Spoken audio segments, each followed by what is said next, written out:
Modern problem requires old solution. Old solution. Nah, karena kadang Misalnya apa? Misalnya kayak pemerintahan zolim, gilotin. oh iya gila sih. Ini gila banget.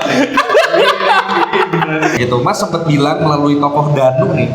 Pokoknya selama kita masih harus tunduk sama kapitalisme, akhirnya uang selalu dikuasai oleh orang-orang yang memainkan permainannya. Dan permainannya itu jahat. Apakah ini for the plot only atau memang Mas berpendapat bahwa kapitalisme itu jahat? Menurut Yesus yang pertama, ketika Yesus bangkit, yang mereka lakukan adalah mereka berkumpul bersama, lalu menjual harta miliknya dan membagi-bagikannya pada orang yang membutuhkan, gitu kan? Betul. Jadi komunitas yang seperti itu jauh lebih membahagiakan daripada komunitas yang egois yang kita miliki sekarang, yang semuanya itu akhirnya yang menang adalah orang-orang yang punya modal lebih banyak. Gimana kalau pemerintah kita yang korup ini diganti sama AI, dan AI-nya kan lebih baik gitu, karena AI nggak mungkin korup. Betul. Tapi di masa depan bantahannya adalah bener AI nggak korup, tapi AI juga nggak punya hati nurani. Siap nggak kamu dipimpin sama entitas yang nggak ada hati nuraninya? Aku merasa kalau Tuhan nggak ada. Aku merasa kalau Tuhan nggak ada. Ini Apri Adiadi masih seneng gitu. Kita kirimkan ke Apri Adiadi. Apri, ya udah kayaknya mau reconsider Tuhan ada Apri. Nah kalau Tuhan nggak ada, HAM itu fiksi. Bener nggak? Ada satu hal yang dilematis menurut aku soal memimpin sebuah negara. Ini kan buku soal kepemimpinan ideal. Aku merasa sang komputer ini itu dia diprogram oleh sistem moralitas yang sifatnya utilitarian. Oh iya, aku senang banget akhirnya ada seorang podcaster menggunakan kata utilitarian.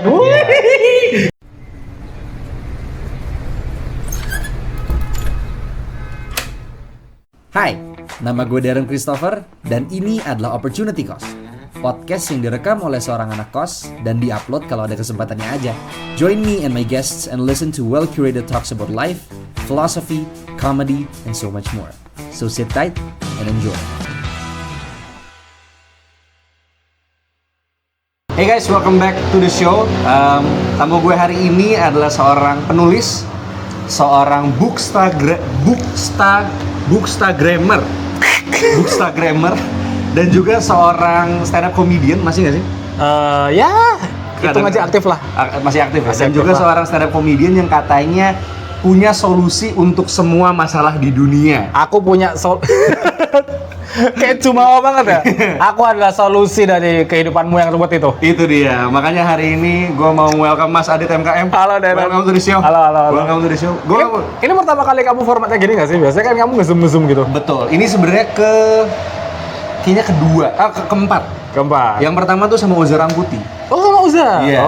Dan waktu itu pakai handphone iPhone, jadi jelek banget. Ntar kalau mau nonton, misalnya jelek banget, ini jauh lebih bagus. Jadi terima kasih buat temen gue yang udah mau minjemin kamera. Ada.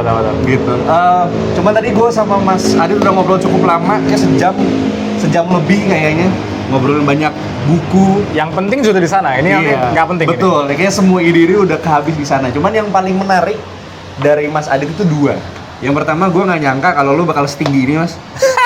Karena di kamera nggak kelihatan, tapi lebih tinggi daripada gue. 180. Serius? 180. Pas. 174. Jadi 180. ada beda cukup jauh. Dan yang kedua, aku penasaran gimana Mas Adit itu bisa banting setir dari seorang stand up comedian dan sekarang menjadi someone yang suka upload soal buku. Sebenarnya nggak spesial itu. Sungguh itu sesuatu yang tidak spesial. Oke. Sesuatu yang remeh sebenarnya.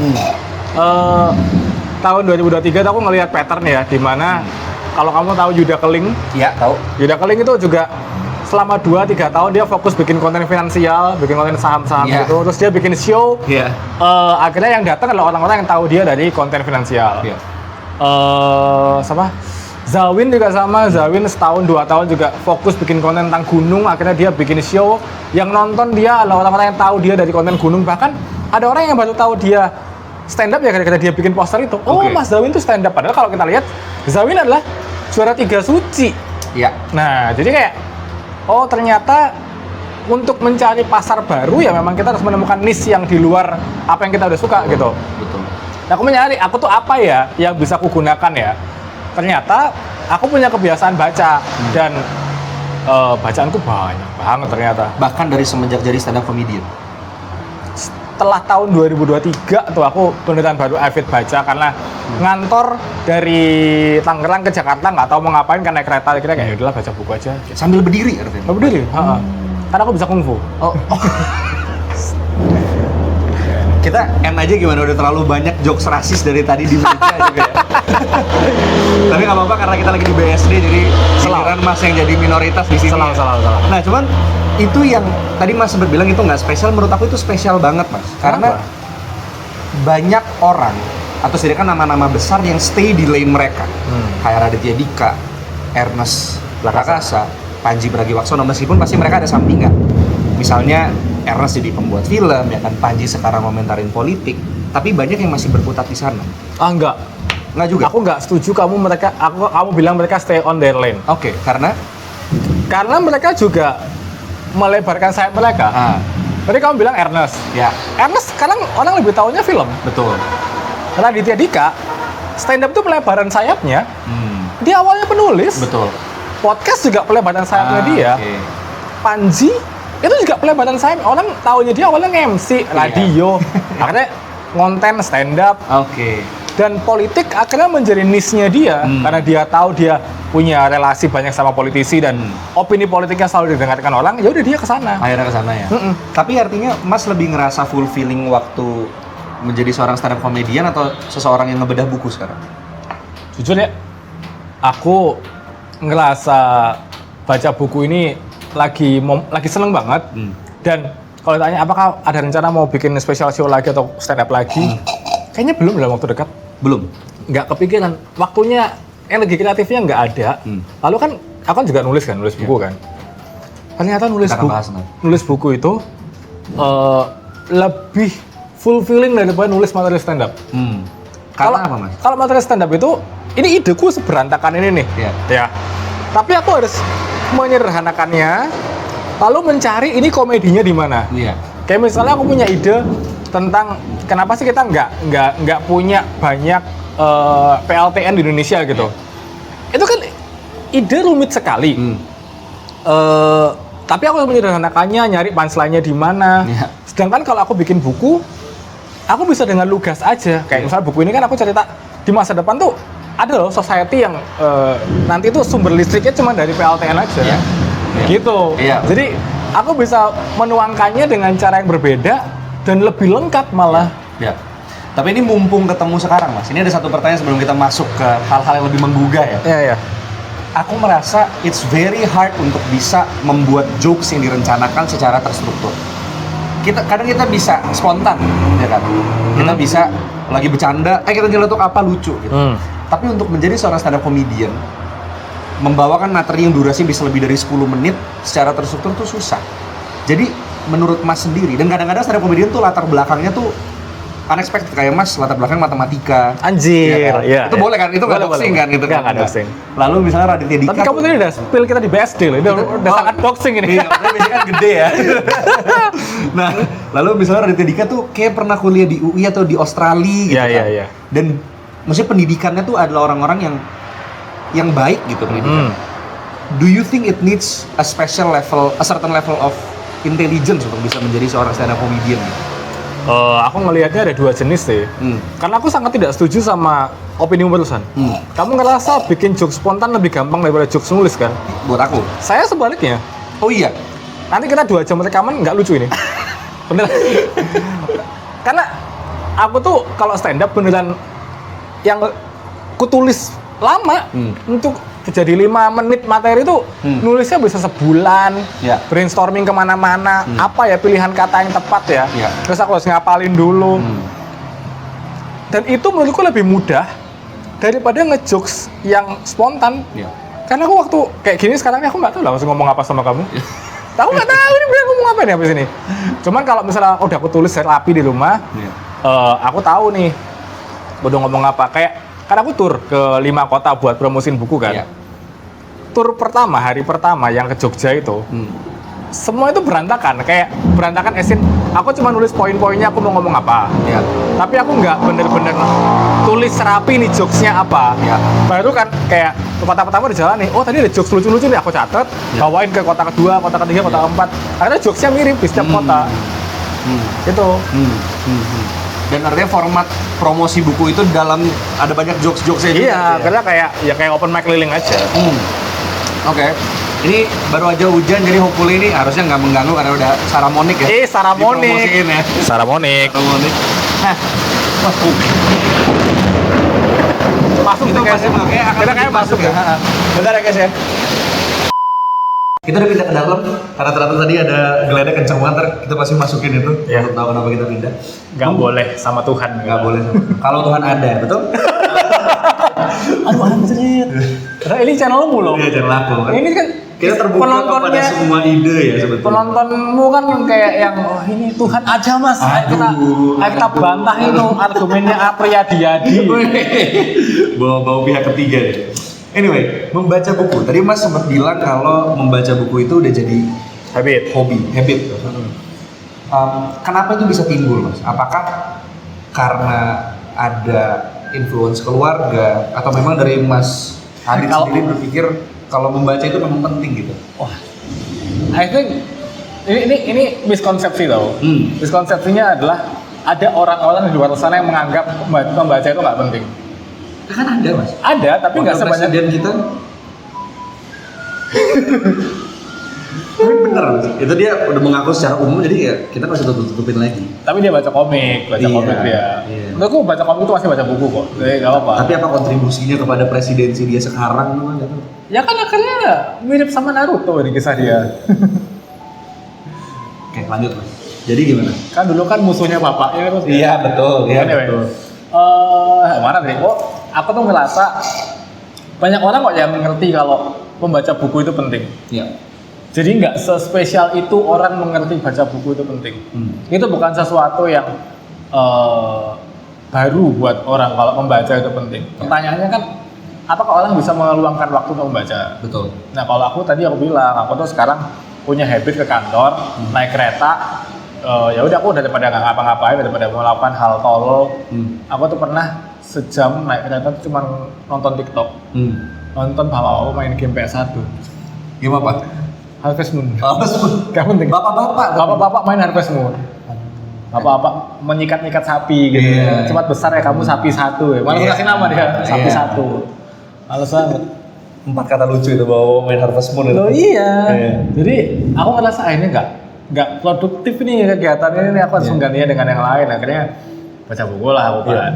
Dan buku pertama yang aku baca dari rangkaian baca buku ini bukunya Jonathan Haidt. Aku nggak tahu kamu udah baca atau belum, tapi kalau dari obrolan kita tadi, The Righteous Mind. yes, kamu akan suka karena topik bukunya atau tagline bukunya adalah mengapa orang-orang baik terpecah karena politik dan agama. Oke. Itu kan sebenarnya yang tadi kita obrolin sejam sebelum kita take ini kan itu kenapa orang-orang baik bisa terpecah karena politik dan agama. Aku baca buku itu, akhirnya aku terjawablah pertanyaan-pertanyaan besar dalam hidupku, terutama masalah kenapa sih orang berantem mulu di sosmed masalah politik dan agama gitu. Semuanya kejawab dan akhirnya membuka mataku terhadap buku-buku lain yang dia referensikan. Lalu aku mencari buku-buku yang dia referensikan. Makanya aku ketemu Daniel Dennett dari situ, ketemu Dawkins juga dari situ. Terus sadar bahwa semuanya itu akarnya dari histori. Akhirnya baca buku-buku histori, ketemu sama buku kayak Indonesia etc. dari Elizabeth Pisani, ketemu bukunya tadi Pak Peter Carey. So aku akhirnya punya banyak konteks kenapa kok orang jadi kayak sekarang. Gitu. Tapi ada narasi Mas bahwa orang pintar adalah orang yang membaca buku. Dan sewaktu Mas Gibran Raka Buming Raka bilang bahwa dia nggak suka baca buku, yang muncul adalah pantesan orang yang kayak gini. itu sangat banyak muncul dan kita tahu itu rahasia umum. Tapi kan sekarang ada muncul banyak substitute nih Mas. Kita bisa nonton podcast, kita bisa dengerin lecture online. Gitu. Betul. Apakah itu bisa menjadi substitute dari membaca buku? Mas? Tadi aku bilang kan, aku tuh nggak dengerin podcast. Aku tuh orang yang nggak dengerin podcast. Dan aku nggak percaya podcast adalah substitutnya buku. Aku pernah bikin konten ini dan viral banget. Aku bilang kayak podcast tuh nggak bisa gantiin buku. Karena buku tuh, apalagi yang buku non fiksi ya. Again, buku fiksi sama buku non fiksi itu fungsinya beda, tapi dua-duanya penting. Cuman kalau kamu mau menggantikan buku dengan podcast kan, asumsiku kamu menggantikan yang non fiksi ya, buku-buku pengetahuan gitu. Ketika orang nulis buku non fiksi, dia tuh riset bertahun-tahun dan dia nulis banyak referensinya dia di sana. Argumennya dia udah terstruktur rapi. Sekarang bandingin kita berdua ngobrol ini sama buku non fiksi apapun deh. Kan kerasa kalau argumen kita sekarang ini kan kayak acak-acakan, nggak runut, terus mungkin referensinya juga dipertanyakan. Tapi kalau buku kamu jelas nih, kayak dia punya opini ini, kamu lihat belakangnya dari mana dia tadi bahas itu, opininya dari buku yang mana lagi. Jadi jelas gitu loh. I don't think it is replaceable by podcast. Gitu. Terjawab nggak? Cukup terjawab. Iya kan? Iya. Aku nggak tahu loh, orang merasa podcast menggantikan buku itu dari mana, aku nggak tahu sih argumennya apa. Soalnya ada, Mas pernah dengar Andrew Huberman nggak? Enggak. Siapa dia? Dia itu seorang dosen di Cambridge atau Oxford. Seorang dosen neurologi dan oftalmologi. Pokoknya dia soal otak manusia. Dan dia bikin podcast yang isinya riset-riset dia. Dan dia undang orang-orang yang memang ahli di bidangnya. Sebenarnya kan ini yang dilakukan sama Gita Wirjawan. Iya betul. Nah iya kayak gitu. Tapi kan Gita Wirjawan pun baca buku. Iya. Supaya dia juga bisa memahami konteks yang diundang itu ngomongin apa. Betul. Lalu juga setiap kali kita mendengarkan podcastnya Gita Wirjawan, misalnya dengan Pak Peter Carey gitulah. Iya. Tentu tidak cukup dong untuk mendapatkan apa yang diteliti Pak Peter Carey hanya dari dengerin podcastnya dia di Gita Wirjawan. Kamu kalau pengen tahu masalah perang Jawa ya bacalah bukunya Pak Peter Carey gitu. Nggak cukup hanya mendengarkan dia ditanya sama Pak Gita Wirjawan. Nggak apa ya? I think fungsinya beda aja gitu. I think podcast itu beneran nggak lebih dari entertainment aja. Tapi kalau emang kamu mau riset, kamu pengen menjawab sesuatu, pengen meneliti sesuatu, pengen pertanyaanmu, curiosity-mu terjawab, buku masih belum bisa digantikan. Ada sih gantinya ya, ikut kelas, ikut kelas sekalian gitu. Iya benar. Ikut kelas. Supaya nggak sekedar entertainment doang. Makanya kan kamu bilang kayak banyak nih di YouTube juga mulai ada orang-orang bikin kelas di upload di YouTube gitu kan. Lectures gitu. Aku dengerin lectures. Daripada podcast aku dengerin lectures. Aku dengerin lectures, dengerin TED Talk. TED Talk ya. TED Talk. Aku ketemu Rutger Bregman tuh gara-gara TED Talk-nya dia dulu soalnya. Kalau TED Talk tuh biasanya dia semacam ngambil satu part dari bukunya. Ini nih, buku itu sebenarnya ngomongin ini. Nanti kalau kamu lebih detailnya ya kamu cari bukunya gitu. Iya. Sewaktu aku ngelihat konten Mas pertama kali di Instagram, satu hal yang striking untuk aku adalah betapa banyak buku yang bisa dilalap dalam waktu yang singkat, lalu di-upload sebagai review buku. Kan Mas gitu, aku pengen review buku ini bagus banget untuk kalian gitu kan Mas ngomongnya. Dan itu dari satu minggu ke minggu yang berikutnya bisa buku yang berbeda. Dan tadi Mas sempat mengatakan it's not about orang merasa membaca penting atau enggak, karena semua orang ya to a certain extent pasti merasa membaca itu penting. Tapi gimana orang itu bisa meluangkan waktu dan bener-bener membaca. Jadi dari aku adalah struggle yang aku rasakan juga karena aku baru mulai membaca mungkin 2023 2024 juga. Sama.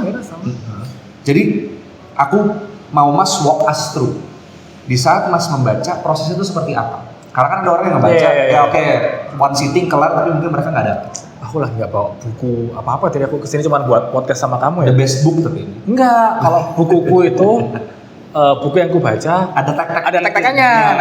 Betul. Pertama-tama sebelum kalian nyari highlighter atau apa, cari waktu dulu, itu penting. Cari dedicated time. Dan nggak perlu. Ini nih kan kamu tadi strateginya 15 menit per hari gitu kan? Betul. Aku nggak setuju. Harusnya? Yang kayak gitu-gitu pasti akan hilang. Kayak pasti akan pasti hilang tuh kebiasaan itu. Pernah lihat orang kebiasaan nge-gym nggak? Kamu nge-gym nggak? pengen tapi belum ada kesempatan. ini polanya orang nge-gym tuh gini. Biasanya atau renang dan renang. Enggak. Orang yang punya hobi renang, Lari. Lari itu bukan sesuatu yang 15 menit per hari. Ya. Tapi dalam seminggu aku hari apa ya lari? Kan biasanya gitu. Oke, betul. Iya kan? Betul. Iya kan? Betul. Mungkin aku hari Senin sama Rabu aku kan sore lari gitu. Betul. Tapi dia nggak akan membatasi hanya 15 menit, tapi ya udah aktivitasnya lari. Oke. Gitu. Oke. Mending itu daripada 15 menit per hari. Jadi mendingan tiap hari jam 7 baca tapi nggak usah dibatasin waktunya berapa. Oh bukan tiap hari, tapi kayak misalnya kamu tentukan aja harinya apa. Oke. Ya kan, aku mau baca hari ini gitu. Oke. Kalau aku Mulainya kayak gitu. mulainya adalah dari sadar dulu kapan sih waktu-waktu yang kamu tuh benar-benar habis cuman doom scrolling.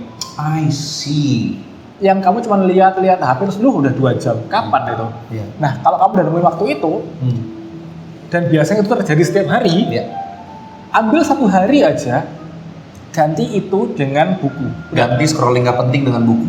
Aku ketemu doom scrolling itu kan waktu di kereta. Ya. Dan aku ke Jakarta itu cuman hari Senin sama Kamis. Ya. Ya udah, aku hari Senin sama Kamis buku. Di hari lain aku nggak baca buku. Oke. Ya kalau pengen baca, cuman yang pasti harus baca Senin sama Kamis. Udah. Oke. Karena aku tahu nih, aku di kereta nggak ngapa-ngapain, aku cuma baca buku aja. Nah itu, lalu setelah kalian udah tahu nih, udah ambil waktu, udah set schedule buat kapan mau baca buku, beneran matiin distraksinya, Ya. baca buku. Setelah selesai seminggu gitu, kalian udah jalan habit yang baru ini, rasain momen dimana kalian nggak megang HP is one of the happiest moment of your life. Karena kamu nggak perlu marah-marah di sosmed. Karena politik dan agama. Karena politik. Kalau kamu baca bukunya Johan Hari judulnya Stolen Focus, dia tuh juga bikin eksperimen di mana dia nggak pegang HP selama berapa hari, dan dia anxious. Dia pengen tahu nih. Ada kegatelan, aku pengen tahu apa yang terjadi, aku pengen tahu siapa yang udah What's happening WhatsApp, gitu. atau at least siapa yang udah kontak aku, siapa notifikasi apa yang akan aku dapat. Ketika dia seminggu nggak pegang HP, ya dengan catatan kerjaan beres dan lain sebagainya, dia buka sosmed lagi, dia buka HP lagi, notifikasi yang masuk nggak sebanyak itu, dan dunia berjalan ya apa adanya aja. Tutup mata sama akun-akun berita deh, kesimpulannya masih sama kok. Negara kita juga masih korup kok. Beda kasus aja, gitu kan? Iya betul. Beda kasus aja. Agak berani. Emang minggu lalu kita discover Pertamina nih misalnya ya. Ya. Tapi kan sebulan yang lalu sebelum kita discover Pertamina Juga ada lagi. Kita juga udah tahu kayak negara ini emang ya sekotor itu gitu kan. Tinggal tunggu siapa berikutnya. Iya, tinggal tunggu kasus baru lagi aja. Iya betul. Nggak akan terlalu banyak perubahan kalau kamu ninggalin HP-mu sehari. So, coba aja. Oke. Tapi kadang membaca itu bukan cuma soal melihat teksnya, tapi gimana caranya bisa maximize informasinya. Mas Adit punya metode? Aku sih, karena emang aku udah rencana mau ngontenin bukunya ya. Jadi buku itu aku tanda-tandain informasi-informasi penting yang kayaknya ini kalau satu part ini atau satu paragraf ini aku ceritain ke orang cantol, orang akan tertarik gitu. Kayak yang hari ini aku upload kan sebenarnya cerita tentang anarkisme di Indonesia. Jadi aku baca buku judulnya Blok Pembangkang.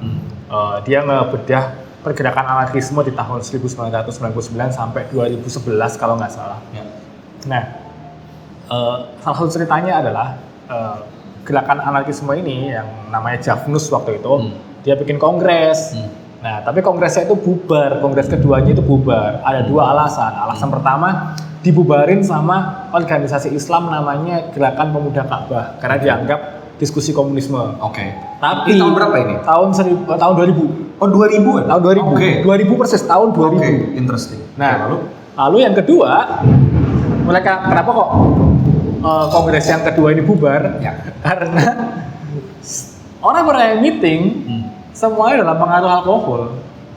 Tai kan? Lalu mau diskusi itu. Iya kan? Maksudku kalau memang Anda pengen revolusi minimal sober. Iya. Itu kayaknya isinya teman-teman kuliah. Nah, makanya. Nah, itu kan lucu banget kan? Iya. Cerita itu tuh lucu banget. Akhirnya aku tandain kayak, aku tahu suatu hari aku akan kontenin ini. Iya.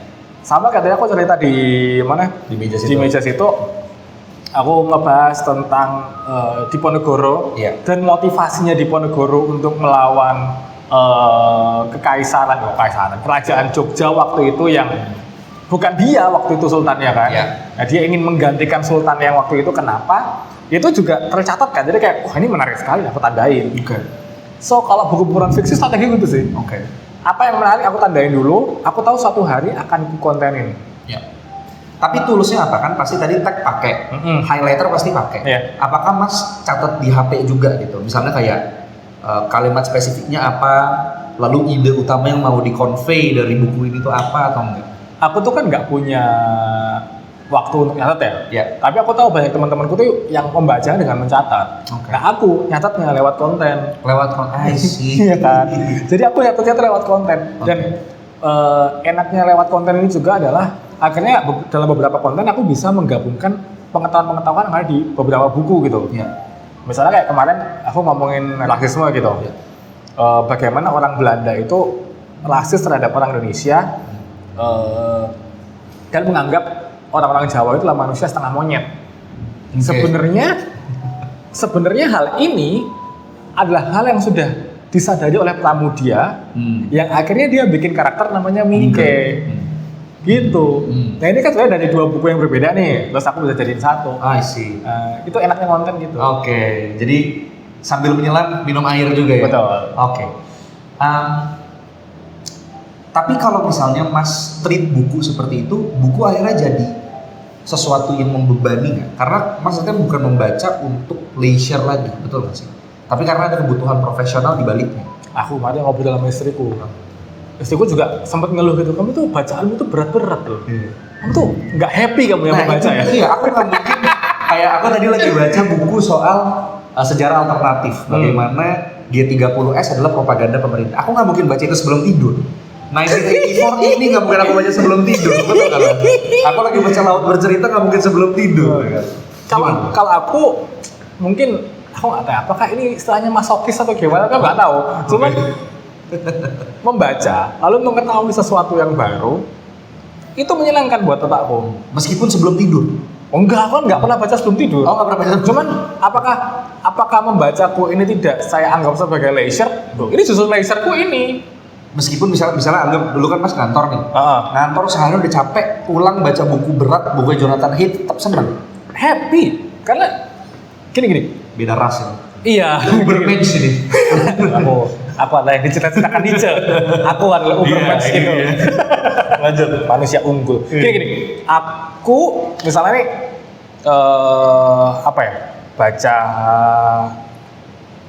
baca Pak Peter tadi deh, ngomongin Diponegoro gitu ya. Terus muncullah cerita tentang bagaimana di tahun 1800 itu ada juga pembantaian terhadap kaum Tionghoa. Leluhur Anda. Iya, betul. Nah, itu aku merasa membaca itu walaupun itu ceritanya dark, gelap dan berat ya untuk dibaca. Tapi otakku tuh bahagia. Karena tahu kita dibunuhin. Enggak, karena mendapatkan informasi baru, ya kan? Lalu kayak semacam kalau kamu nonton film terus nemu plot twist gitu loh. Iya. Hal itu membuat aku aware bahwa wah anjir ternyata yang selama ini tahun 98 itu cuma pattern yang berulang. Jadi kayak oh ini hal baru buat aku. Dan ketika dapat hal baru itu tuh otakku merasa happy. Karena akhirnya aku bisa kayak mengkoneksikan pengetahuanku di mana sama pengetahuanku di mana ketemu di tengah ini nih, tali ini ternyata nyambung kan. Gitu. Terus kemarin aku cerita aku baca buku judulnya Kambing Hitam. Setelah aku tahu nih 1800 sama 98 ada pembantaian kaum Tionghoa, aku baru tahu 1947 ada juga.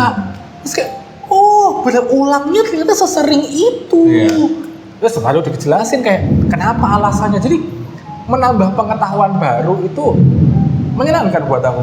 Makanya kan di Twitter dulu waktu kalian mungkin satu angkatan sama aku ya, dulu ada akun Twitter namanya Wow Fakta. Iya.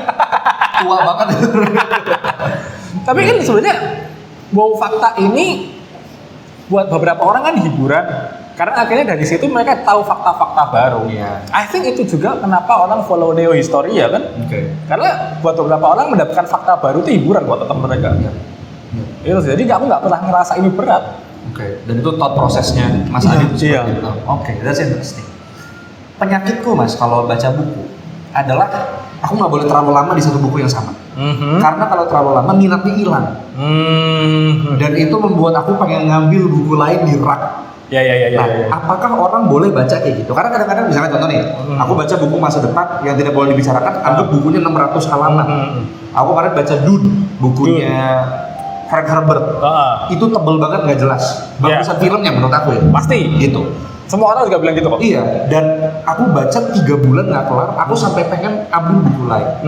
Kalau menurut Mas, apakah lebih baik kita kelarin buku yang udah nggak mood ini, atau mending kita ambil buku lain yang mood, lalu ntar kita balik lagi? Jawabanku banyak banget nih. Oke, boleh. Soalnya treatment fiksi sama treatment non fiksi menurutku beda. Oke, gimana? Kalau fiksi, I think DNF itu normal, tidak do not finish itu normal. Oke. Fiksi. Oke. Karena kita nonton series pun juga kadang kalau kita 2 episode udah kurang, Iya, nggak habis. nggak habis ya udahlah nggak nonton lagi. Iya. Orang nonton One Piece merasa bosan di episode 10 wajar, udah sampai 1000 episode. Ya udah nggak apa-apa. Saya memaklumi, aku nggak mau maksa kalian. Iya. Jadi kalau misalnya fiksi kalian nggak selesai, mungkin emang nggak cocok aja sama kalian. Tapi kalau non fiksi, aku punya 2 hal yang kalian tuh nggak boleh hilang dalam membacanya. Ya. Pertama, curiosity-nya tuh nggak boleh hilang. Ya. Bahkan sebelum kalian pegang buku non fiksi, mulainya tuh harus dari curiosity. Oke. Kalau enggak pasti nggak selesai tuh. Oke. Kalau cuma buat dibaca doang pasti nggak selesai. Ya. Jadi harus benar-benar ingin tahu. Penasaran, Ya. penasaran sama topik yang dibahas sama buku itu. Oke. Nah, dan tips nomor 2 ini akan berkaitan sama rasa penasaran. Aku biasanya dapat rasa penasaran itu eksternal. Kayak ada orang nih cerita, buku ini bagus banget loh kayak gini. Oh iya. Atau kayak aku ngeliat fenomena masyarakat kayak anjing ini kenapa ya kok bisa begini ya? Buku apa yang bisa menjelaskannya? Harus dapat buku. Oh ini kenapa? So biasanya curiosity-nya itu munculnya dari luar. Iya. Nah, ketika kamu baca, menurutku ketika kamu sudah baca dan dapat informasinya, sekarang giliranmu untuk menciptakan curiosity itu ke orang. Nah, dengan cara sharing soal pengetahuan baru ini. Karena kalau kamu belajar teori pendidikan ya, kamu kalau mau benar-benar ngerti apa yang kamu pelajari, ya kamu harus membagikan apa yang kamu pelajari. Itu cara terbaik untuk belajar adalah mengajarin orang. Oke. Itu yang aku lakukan sama semua buku non fiksi yang ada di rumahku. Supaya ilmunya nggak hilang, aku bagiin ke orang. Ya. Makanya tadi aku bilang di awal kan, aku tuh nggak yakin rekaman ini bakalan banyak lucunya. Referensi akan banyak, beneran deh. Iya. Karena di kepala aku kayak kamu ngomong ini kayak aku tuh inget, aku pernah baca ini gini gitu. Iya. Menyenangkan itu sekarang. Iya. Iya. Ini terakhir dalam segmen membaca nih. Ada segmen membaca. Segmen membaca. Fine. Pernah dengar penulis namanya Tiago Forte? Enggak. Tiago Forte ini dia sebenarnya productivity coach. Jadi dia tuh coaching soal produktivitas. Ya. Dan bagaimana kita tuh bisa organize informasi yang masuk. Ya. Lalu dia punya salah satu metode namanya para method. Jadi itu tuh kayak gimana cara dia, salah. Dia punya buku juga Building a Second Brain. Bangun otak kedua. Jadi gimana caranya info yang masuk kita simpen, kita store secara teratur supaya kalau 10 tahun lagi kita mulai itu masih ada. Nah, tadi kan kita sempat membaca soal buku, tapi tadi sempat menyinggung juga soal belajar. Kalau metode belajarnya Mas Adit ada nggak?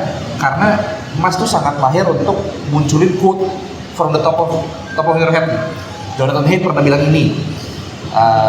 Dawkins pernah bilang ini. Apakah itu ya memang spontan aja muncul karena udah pernah dibaca, atau Mas punya metode belajar itu disimpan dan akhirnya nanti Mas bisa recall lagi sewaktu Mas butuh? Lagi-lagi cara belajarku tuh mengajari orang. Oh, only that? Iya. Makanya aku konten pun juga apa yang aku pelajari dari buku ini aku kontenin gitu. Yeah. Sometimes yang ku tandain di buku itu terlalu banyak buat dijadikan konten IG. Ya. Makanya sekarang aku store-nya di YouTube. Di YouTube tuh aku punya konten namanya nandain apa sih. Ya. Jadi cuman aku nih buku ini nih ada begini bikinan. Kita lihat aku nandain apa ya. Okay. Soalnya kadang aku juga lupa aku nandain apa. Gitu. Jadi kayak aku buka lagi. Oh aku nandain ini karena ini guys. Yang aku pelajari itu ini gitu. Terus udah buka-buka lagi. Kayak bukunya Jonathan Haidt itu aku bikin 4 part. Buat nandain apa sih buku Righteous Mind itu. Akhirnya karena udah pernah aku kontenin, aku udah pernah ngobrol ini sama orang dan aku ngobrol sama orang masalah yang aku baca itu udah sering banget. Makanya akhirnya kayak quote-quote yang nempel tuh ya karena sering dibahas. Ya, aku sering ngomongin ini. Yang ngomongin masalah di Ponegoro tadi tuh udah berapa kali aku tur pasti bahas itu. Kemarin aku satu panggung juga sama penulisnya Peter Carey juga ngomongin itu. Oke. Luar biasa. Apalagi kalau Jonathan Haidt itu wah, itu kan setiap ada orang marah-marah tuh pasti kayak udah guys itu emang emosinya duluan logikanya belakangan. Iya. Mas Adit udah transisi dari orang yang konsumsi buku jadi orang yang nulis buku. Ini gue udah bawa bukunya nih. Anjay. Waktu ngecap Mas Adit mau bahas buku, mending kamu beli dulu katanya. Gitu. Jadi ini udah dibeli sekarang. Tapi kamu happy nggak baca ini? Happy man. Karena aku merasa akhirnya Indonesia punya versi lokal dari George Orwell. Alah. Gitu. Kan tadi kita sempat bahas juga di sana mas. Berlebihan. Bener ini. Buat teman-teman yang nggak tahu, menurut aku ini buku yang disimplify. Karena kadang-kadang ide-idenya Orwell itu mungkin masih asing untuk kita. Dan ada satu bab di buku 1984 isinya dia ngebedah ideologi Ingsoc. Ingat nggak tuh? Iya. Itu aku nggak baca. Karena too much waktu itu. Jadi akhirnya aku skip untuk ceritanya. Tapi akhirnya Mas bisa mensimplifikasi idenya di masa depan yang tidak boleh dibicarakan. Nah, jadi untuk penonton yang belum pernah baca, bisa nggak Mas ceritain dulu buku ini sebenarnya ngomongin apa sih? Langsung dari penulisnya. paling gini kali ya. Aku akan cerita dari perspektif bukunya, bentuknya tuh kayak gimana. Bentuk bukunya itu tidak linier seperti novel-novel biasanya. Jadi bukunya itu terbagi jadi 2 part. Ada podcast sama cerita. Betul. Nah, podcast ini kita ngikutin salah satu episode sebuah podcast yang emang pinggir jurang banget. 2 orang random yang capek sama kerjaan mereka, sama situasi negara mereka. Mereka ngobrol tentang harusnya ini society itu diubah jadi kayak gimana ya. Nah, lalu selang-seling dengan podcastnya kita mengikuti sebuah cerita di mana hayalannya mereka, dunia ideal mereka bayangkan beneran ada di masa depan. Tapi ternyata yang ideal di mata mereka berdua tadi tidak seideal itu.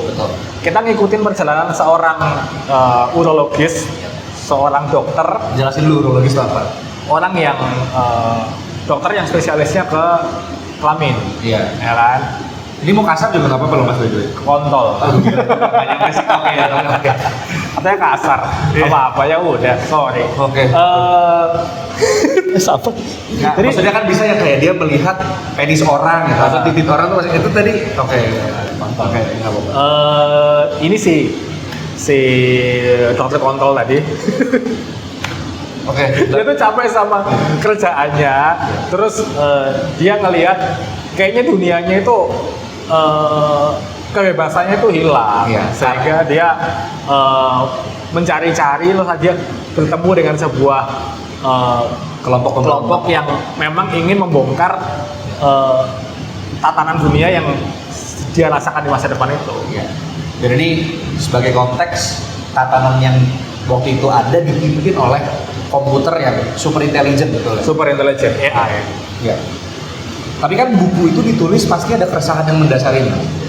Nah ini, makanya tadi aku di awal ceritakan bahwa kalau di stand up itu, aku punya keresahan, aku tulis, itu harus aku lebih sederhanakan lagi, harus aku cari punchline-nya.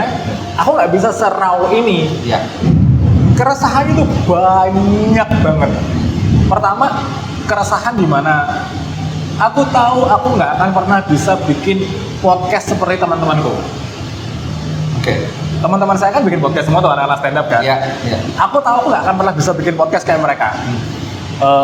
Kenapa? Karena aku tahu nih kalau podcast yang beneran unfiltered gitu, yang unfiltered Iya. ya. Kalau aku nih mempublish podcast unfiltered, episode 1 penjara, Pak. Episode 1 WA-nya aja bisa dipenjara sebenarnya. episode 1 begini saya, ya, mau nggak gitu. Karena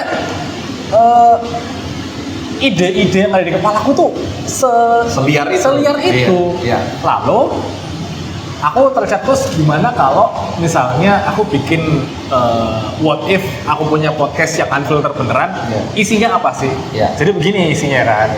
Lalu ide-ide tolol tadi sebenarnya bisa dibantah nggak? Kan si dua orang ini membayangkan gimana kalau pemerintah kita yang korup ini diganti sama AI, dan AI-nya kan lebih baik gitu karena AI nggak mungkin korup. Betul. Tapi di masa depan bantahannya adalah bener AI nggak korup, tapi AI juga nggak punya hati nurani. Siap nggak kamu dipimpin sama entitas yang nggak ada hati nuraninya? Di podcastnya mereka ngomongin masalah konsep ketuhanan juga, di mana Tuhan itu jauh dan nggak bisa reply apa doa kita. Betul. Gitu ya, nggak bisa ngomong langsung kayak Tuhan ini salah nggak sih? Ya nggak tahu gitu kan. Kayak kita nggak tahu, nggak punya jawabannya gitu, nggak punya jawab directly gitu. Sedangkan di sini AI menawarkan gimana kalau kamu bisa ngomong sama entitas cerdas itu dan AI-nya bisa jawab kapanpun bisa. Jadi kalau udah ada kayak gitu, konsep ketuhanan, konsep kehidupan setelah kematian ini masih relevan nggak sih buat manusia? Nah itu yang sebenarnya pengen aku tulis keresahannya di situ, dan terbentuklah ceritanya seperti ini.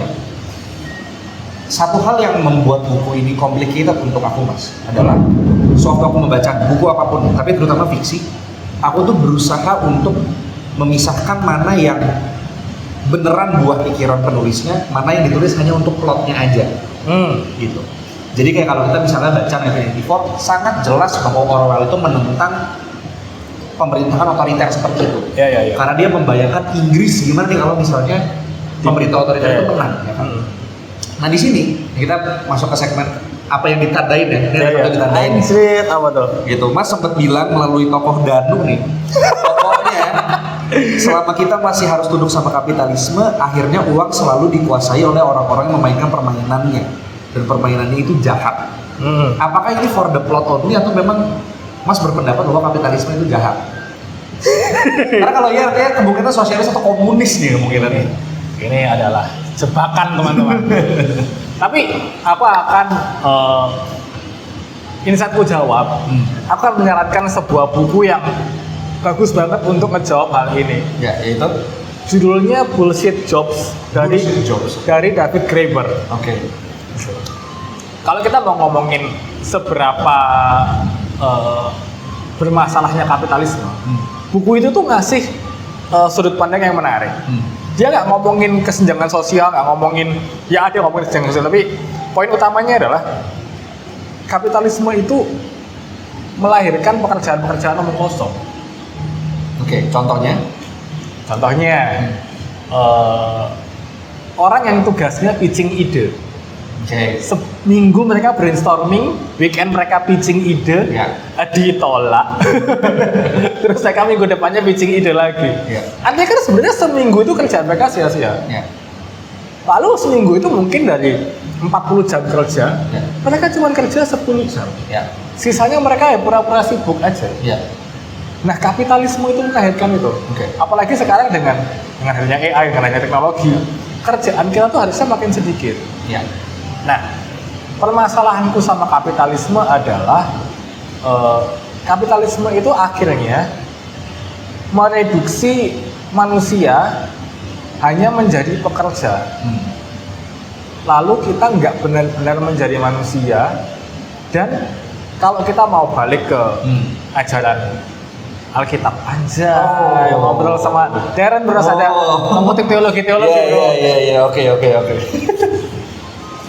Murid Yesus yang pertama ketika Yesus bangkit,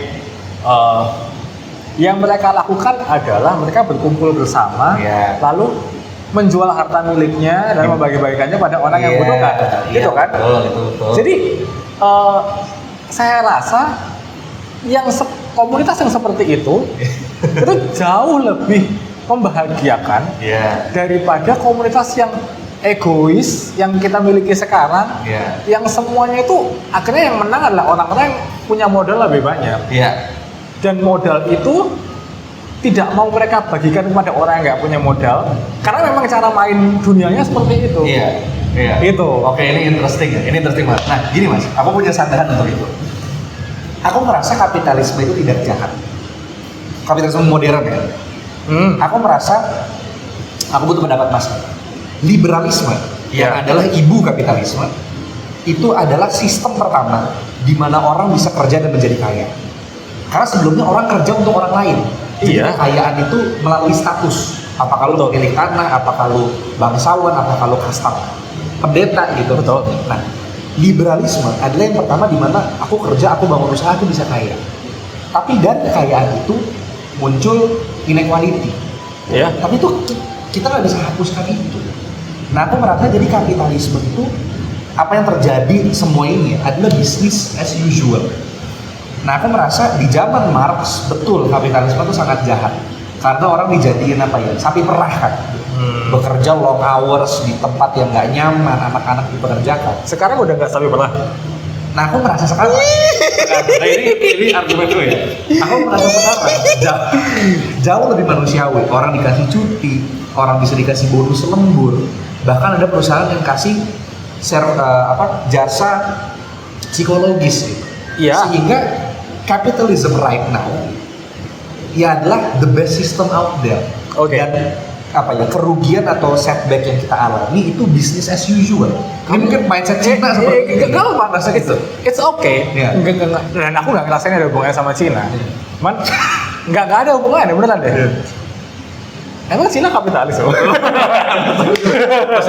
Iya. Enggak, gini loh. Betul. Mau marah. Gini. Kamu tadi, aku mau nyanggahnya kemana ya? Banyak banget nih. Cuma kita dari yang poin terakhir dulu deh. Kamu ngomong masalah sekarang lebih manusiawi gitu. Pertanyaannya nih, apakah kita benar-benar punya kebebasan itu, Darren? Misalnya kamu beneran nih kerja dapat duit banyak, terus kamu dapat asuransi, cuti dan lain sebagainya. Tapi kamu bebas buat berhenti nggak? Sebenarnya secara legal kan bebas, betul. Iya, tapi kalau kamu berhenti, kamu mau kerja apa? Iya, betul. Artinya kan sebenarnya ya ini slavery, cuman branding yang baru aja. Ini modern form of slavery aja. Yang tampaknya lebih manusiawi, tapi ya tadi masih akan menjauhkan manusia dari maknanya itu loh, karena ujung-ujungnya kita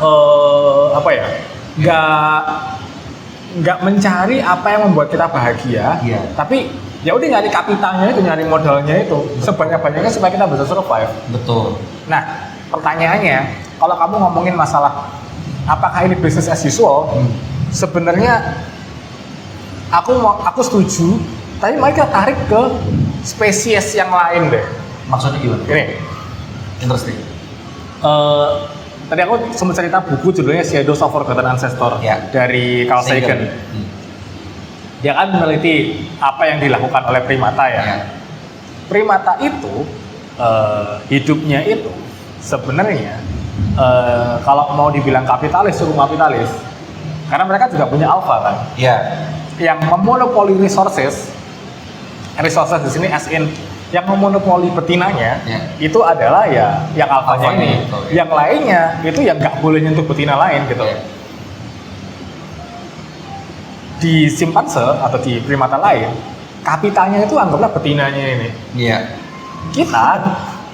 Kita kapitalnya duit, kita udah nemuin konsep duit nih. Kita udah nemu fiksi namanya uang nih. Tapi di simpanse kapitalnya itu adalah si betinanya ini. Yang bisa menguasai betina ini hanyalah si alfa ini. Yang lainnya harus nurut sama kata-katanya si alfa ini. Boleh tahu nggak kenapa di konteks primata betina jadi kapital? Pertanyaan menarik. Kenapa? Dijelasin atau di hewan itu ya, karena kan hewan tuh pikirannya cuma survival ya. Survival tuh ya cuma dua, makan sama meneruskan keturunan. Maka bagian betina ini sebagai si penerus keturunan ini ya menjadi satu kapital juga.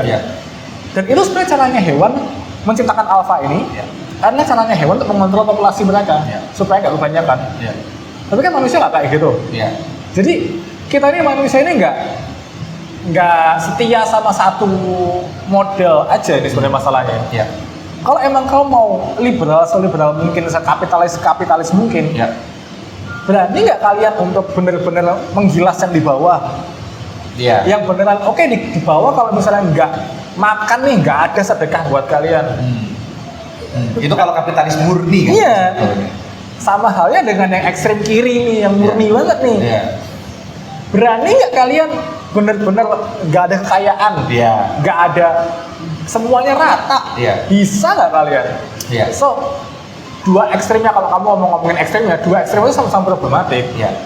Cuman kalau kita stay sama apa yang kita rasakan sekarang, nggak ada dialog dan nggak akan ada perubahan sama kesenjangan sosial yang udah kita rasakan. Negara yang kayak Indonesia ini, kalau misalnya masih dikuasai oleh kapitalis yang akhirnya ngakalin sistem, ya kamu akhirnya punya pemimpin yang sekarang ini nih, yang menang pemilunya karena kapitalisme lagi-lagi. Betul. Nah, tapi ini Mas, ini aku punya sanggahan lagi, aku butuh pendapat Mas. Menurut aku, kondisi kita sekarang rusak bukan karena kapitalismenya, tapi karena sistem kitanya yang berantakan. Kenapa aku mengatakan seperti itu? Karena yang pertama, kalau misalnya nggak ada Karl Marx, menurut aku kapitalisme kita akan berdiri seperti revolusi industri di Jerman, Inggris saat itu. Tapi karena Karl Marx munculin Komunis Manifesto, munculin Das Kapital sama Engels, akhirnya para pemilik modal tuh mikir, loh ini kalau kita nggak treat mereka as humans, revolusi beneran. Akhirnya para pemilik modal ini mengakali gimana caranya supaya orang tetap bekerja, kita tetap memiliki keuntungan, tapi mereka nggak akan revolt. Akhirnya tadi ada jam kerja, ada UMR, ada cuti, ada bonus lembur. Nah, aku merasa hal-hal ini jika dilakukan oleh aktor yang tepat akan menghasilkan peradaban yang maju. Bahkan kalau kita lihat negara Skandinavia yang katanya sosialis, mereka kapitalis duluan. Baru setelah sejahtera, baru jadi sosialis. Betul. Nah, jadi aku merasa bahwa, aku tadi kenapa ngomong ini ya? Karena aku jadi merasa bahwa kamu nggak ngerasa yang salah kapitalisme atau sistemnya kan? Iya, sistem, maksudnya orang-orang Indonesia-nya ini gitu. Gini deh, kita tadi ngomongin perkembangan dari revolusi industri, akhirnya pemilik modal mulai menghumanisasi sistem kapitalisme itu. Budak-budaknya, budak-budak yang pekerja-pekerjanya. Sekarang aku tanya, sekarang kita juga sudah punya revolusi teknologi nih. Kita udah ketemu internet dan AI. Jumlah pekerjaan yang harus dikerjakan itu makin sedikit. Tapi pekerja makin banyak karena manusianya makin banyak. Pertanyaannya, kapitalisme yang sekarang punya nyali nggak untuk bikin sekarang kita kebijakan cuma 4 atau 3 hari kerja seminggu? Itulah kenapa aku tadi ngomongin buku jurnal Bullshit Jobs. Tapi kan AI itu baru Mas. Mungkin kalau kita kasih 10 tahun mungkin bisa, ya nggak sih? Kerja 3 tahun. Oke, aku tanya sama kamu, prediksimu 10 tahun lagi, kita bisa nggak mencapai 3 hari kerja atau 4 hari kerja? Ada nggak orang yang mau membuat kebijakan itu? Mungkin di Indonesia belum, tapi mungkin di negara Skandinavia ada harapan menurut aku ya, Bos. Karena mereka lebih humanis daripada kita, iya nggak sih? Mari kita lihat, menurutku buktinya itu deh. Kalau misalnya sampai 5 tahun lagi atau 10 tahun lagi nggak ada, tapi kapitalismenya yang salah.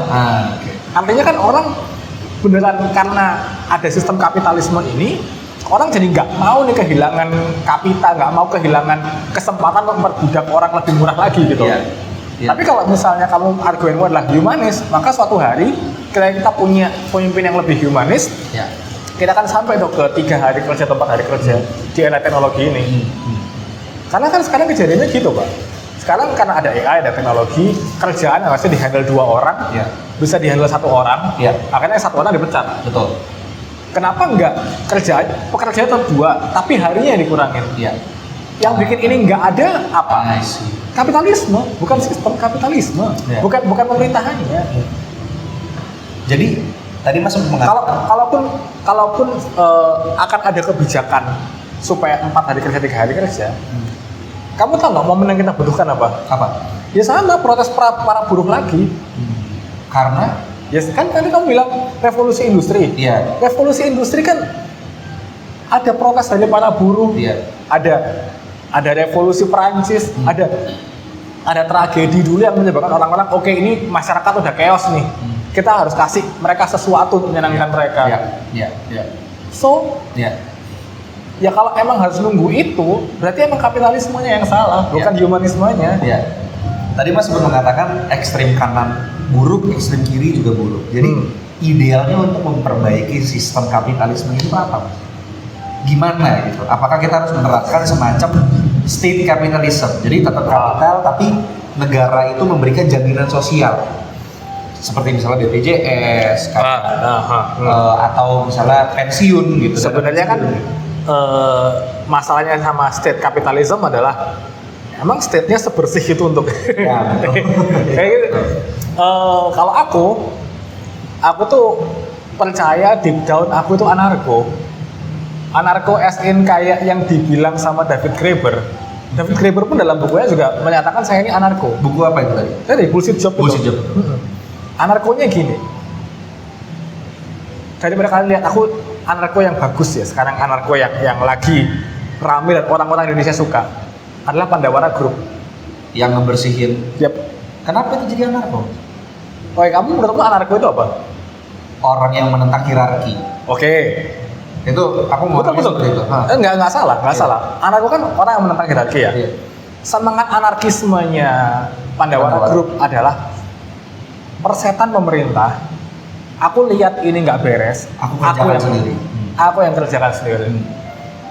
Menurutku cara terbaiknya kita untuk survive sekarang adalah membuat afinitas kecil, ya, kelompok-kelompok kecil yang bisa kelarin apa yang pemerintah nggak bisa kelarin. Exactly.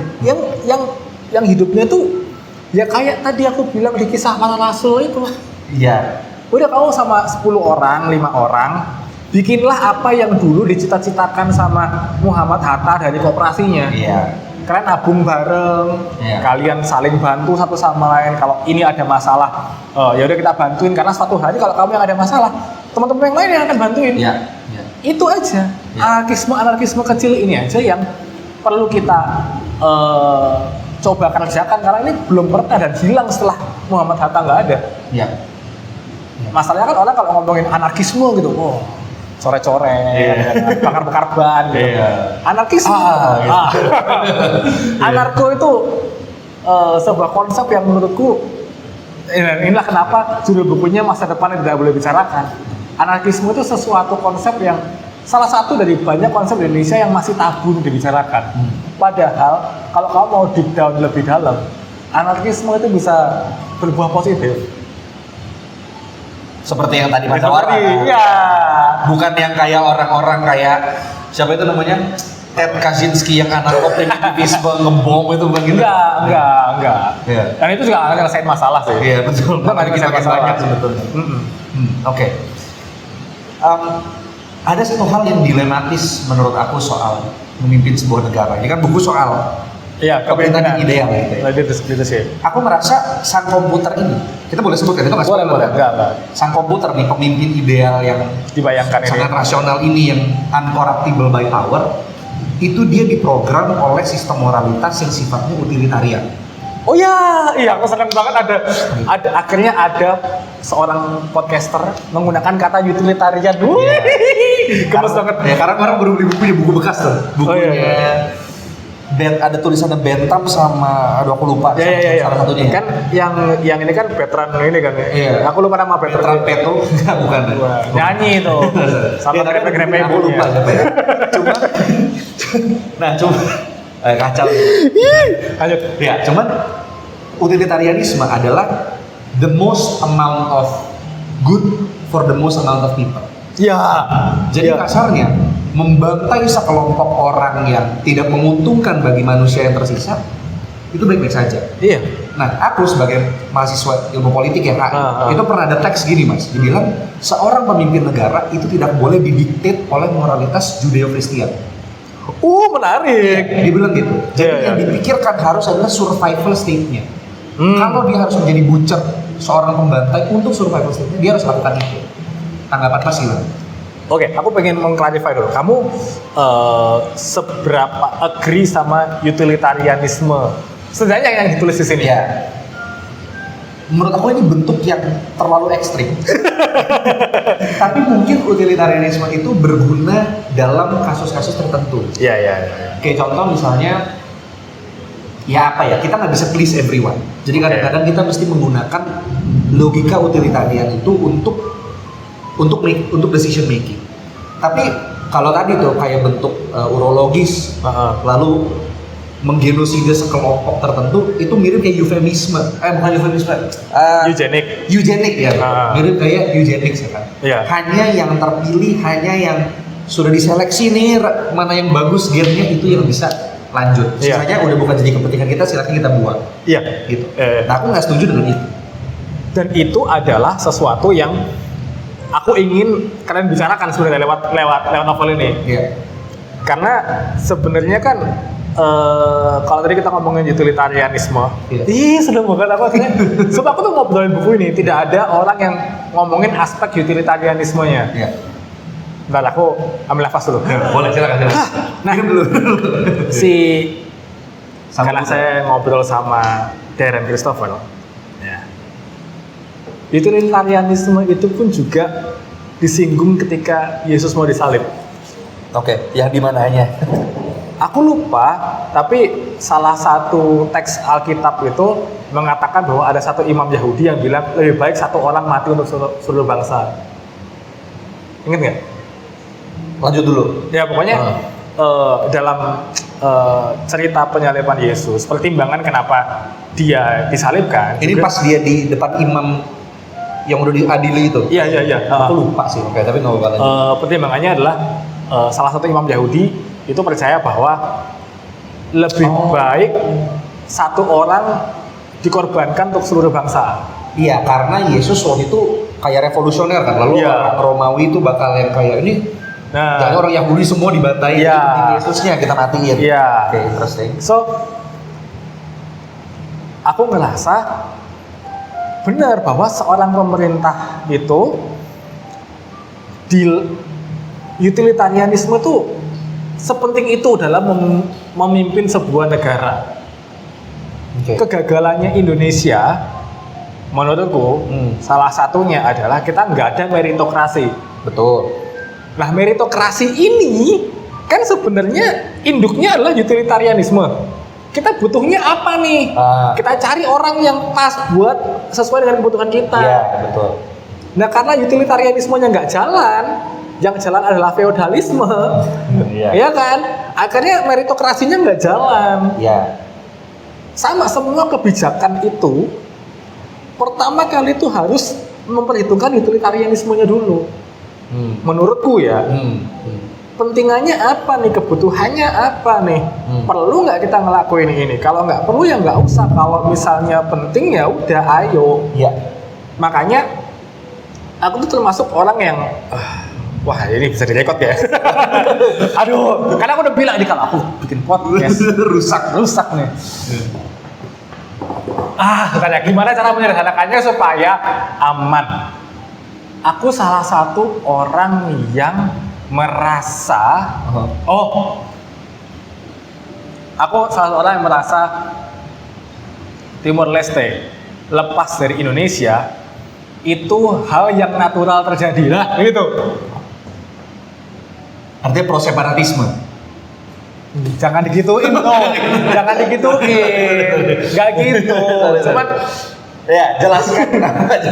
Itu kan proses natural yang dimana kalau pemerintah nggak bisa kalau memenuhi kebutuhan masyarakatnya gitu. Ini tuh by default memang si ini perlu lepas, yang ini juga yang satunya perlu lepas, satunya kayak kalau ini lepas nggak apa-apa tau, gitu loh. Toh sekarang kita jalan tanpa Timor Leste juga hidupnya baik-baik saja, iya ya kan. Kehebohan Timor Leste lepas kan ini tahun sekian itu dulu. Betul. Sekarang kita udah ketika dia lepas dan dia sudah menjadi negara yang kurang ini juga kan. Iya betul. Sebenarnya iya. Iya kan, ya udah. Iya. Gitu. Nah, oke, ini soal aku mau komentarin satu Timor Leste, yang kedua tadi soal ini ya, soal sejarah. Timor Leste itu apa?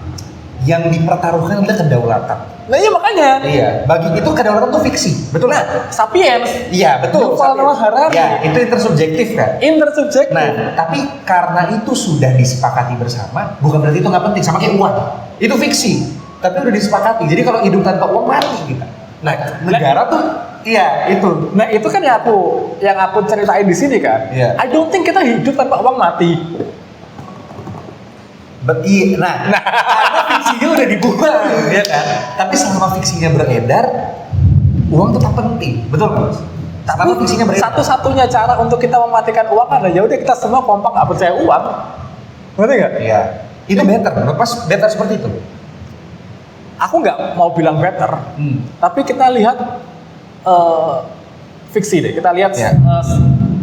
film-film atau series-series yang terproduksi oleh culture ini. Iya. Lihat semua film post apokalips. Iya. Masih ada duit gak? Nggak ada. Nggak ada. So maybe natur manusia itu emang harusnya nggak ada duit. Let's think about it for a moment. Tuh. Itu kan yang sebenarnya aku coba tuliskan di sini kayak coba deh kita pikirin baik-baik alternatifnya. Kayak gini loh alternatifnya. Masuk akal nggak menurut kalian? Tentu ada pro konnya, Iya. tapi alternatifnya itu ada dan bisa kita obrolin. Betul. Tapi kan there's a reason kenapa uang itu akhirnya jadi alat tukar yang kita sepakati kan. Betul. Karena ya kalau nggak kita misalnya balik ke sistem barter dan kadang-kadang itu tidak fair gitu. Emang kita awalnya barter? Emang enggak? Maksudnya pas udah jadi homo sapiens ya? Jangan pas kita masih jadi primata maksudnya. Aku tuh lupa buku apa ya yang aku tuh pernah baca, tapi ada satu arkeolog itu ahli sejarah gitu yang ngebantah kalau sebenarnya awalnya kita tuh nggak pernah tahu barter itu. Barter tuh adalah satu hipotesis yang dimunculkan sama siapa bapak kapitalisme itu Adam Smith. Adam Smith. Tapi sebenarnya peradaban kita sebelum ini tuh harusnya bentuknya nggak barter gitu. Iya. Aku lupa juga pernah baca buku apa. Bahkan di Republiknya Plato. Itu Socrates tuh bilang dalam sebuah negara harus ada money token untuk alat tukar. Tapi aku juga lupa alasannya apa dia bilang. Nah, tapi anyway ya. Nah ini, aku pengen tanya ini sama Mas. Sejauh apa sih logika utilitarian itu boleh dipakai? Karena gini, pemimpin negara, nah ini menarik nih. Pernah baca social contract nggak Mas? Enggak. Punya Rousseau. Jadi kalau di HI kita belajar ada 3 jenis social contract. Ya, ada punya Rousseau, ada punya John Locke, ada punya yang nulis Leviathan Thomas Hobbes. Nah ini adalah gimana nih negara itu membangun relasi dengan orang-orangnya. Ya. Jadi mereka percaya bahwa kalau manusia dibiarkan sendiri, itu homo homini lupus. Ya. Orang akan menjadi serigala memaksa seramanya. Karena kita terlalu bebas. Betul. Nah, sewaktu ada pemerintahan, kita merelakan sebagian dari kebebasan kita untuk keamanan. Gitu. Dalam negara yang Hobbesian yang mengikuti pemikiran Thomas Hobbes, penjahat pun tidak boleh dihukum mati. Karena kontrak sosialnya adalah negara harus menjaga bahkan nyawa penjahatnya. Jadi gimana caranya penjahat itu boleh dibunuh? Dia di exile. Dia bukan milik siapapun, dia boleh dibunuh. Yeah. Karena nggak ada hukum yang melindungi dia. Yeah. John Locke berpikir bahwa kalau dia penjahat, artinya rakyat ini melanggar kontrak sosial pihak dia. Jadi negara juga boleh membatalkan perlindungan. Makanya Amerika sangat Lockean, capital punishment diterapkan. Nah, dengan logika ini, pemimpin negara harusnya memikirkan juga stabilitas negaranya. Gimana kalau ternyata negara yang paling stabil adalah negara yang kayak di sini atau negara yang di Insok gitu, yang kayak di 1984. Nah itu kan karena di 1984 juga stabil banget. Orang yang kelas menengah dimasukin sebagai petugas partai, sisanya kelas paling bawah terserah mau ngapain, silakan. Gimana kalau yang paling stabil itu? Apakah Mas pengen seperti itu? Itu yang aku pertanyakan di sini kan. Negara stabil, society stabil, tapi kebebasanmu hilang loh. Iya. Tapi kan itu dan kebebasan itu adalah satu lagi fiksi yang kita percaya bahwa itu adalah yang membuat kita sebagai manusia. betul.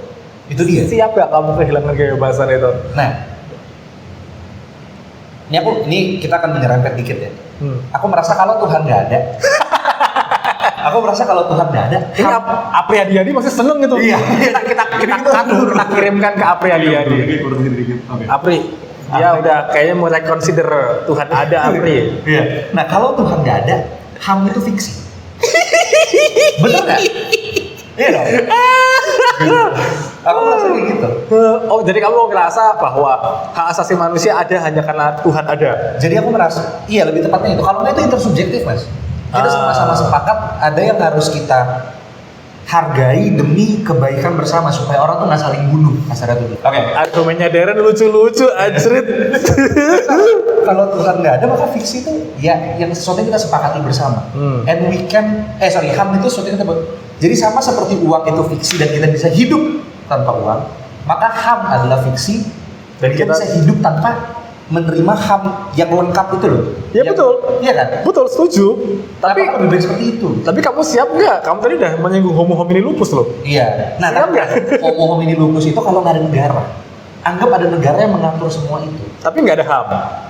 HAM-nya dipersempit. Tetap dapat makan, tetap dijamin negara, tapi ya kita nggak punya kebebasan berpendapat.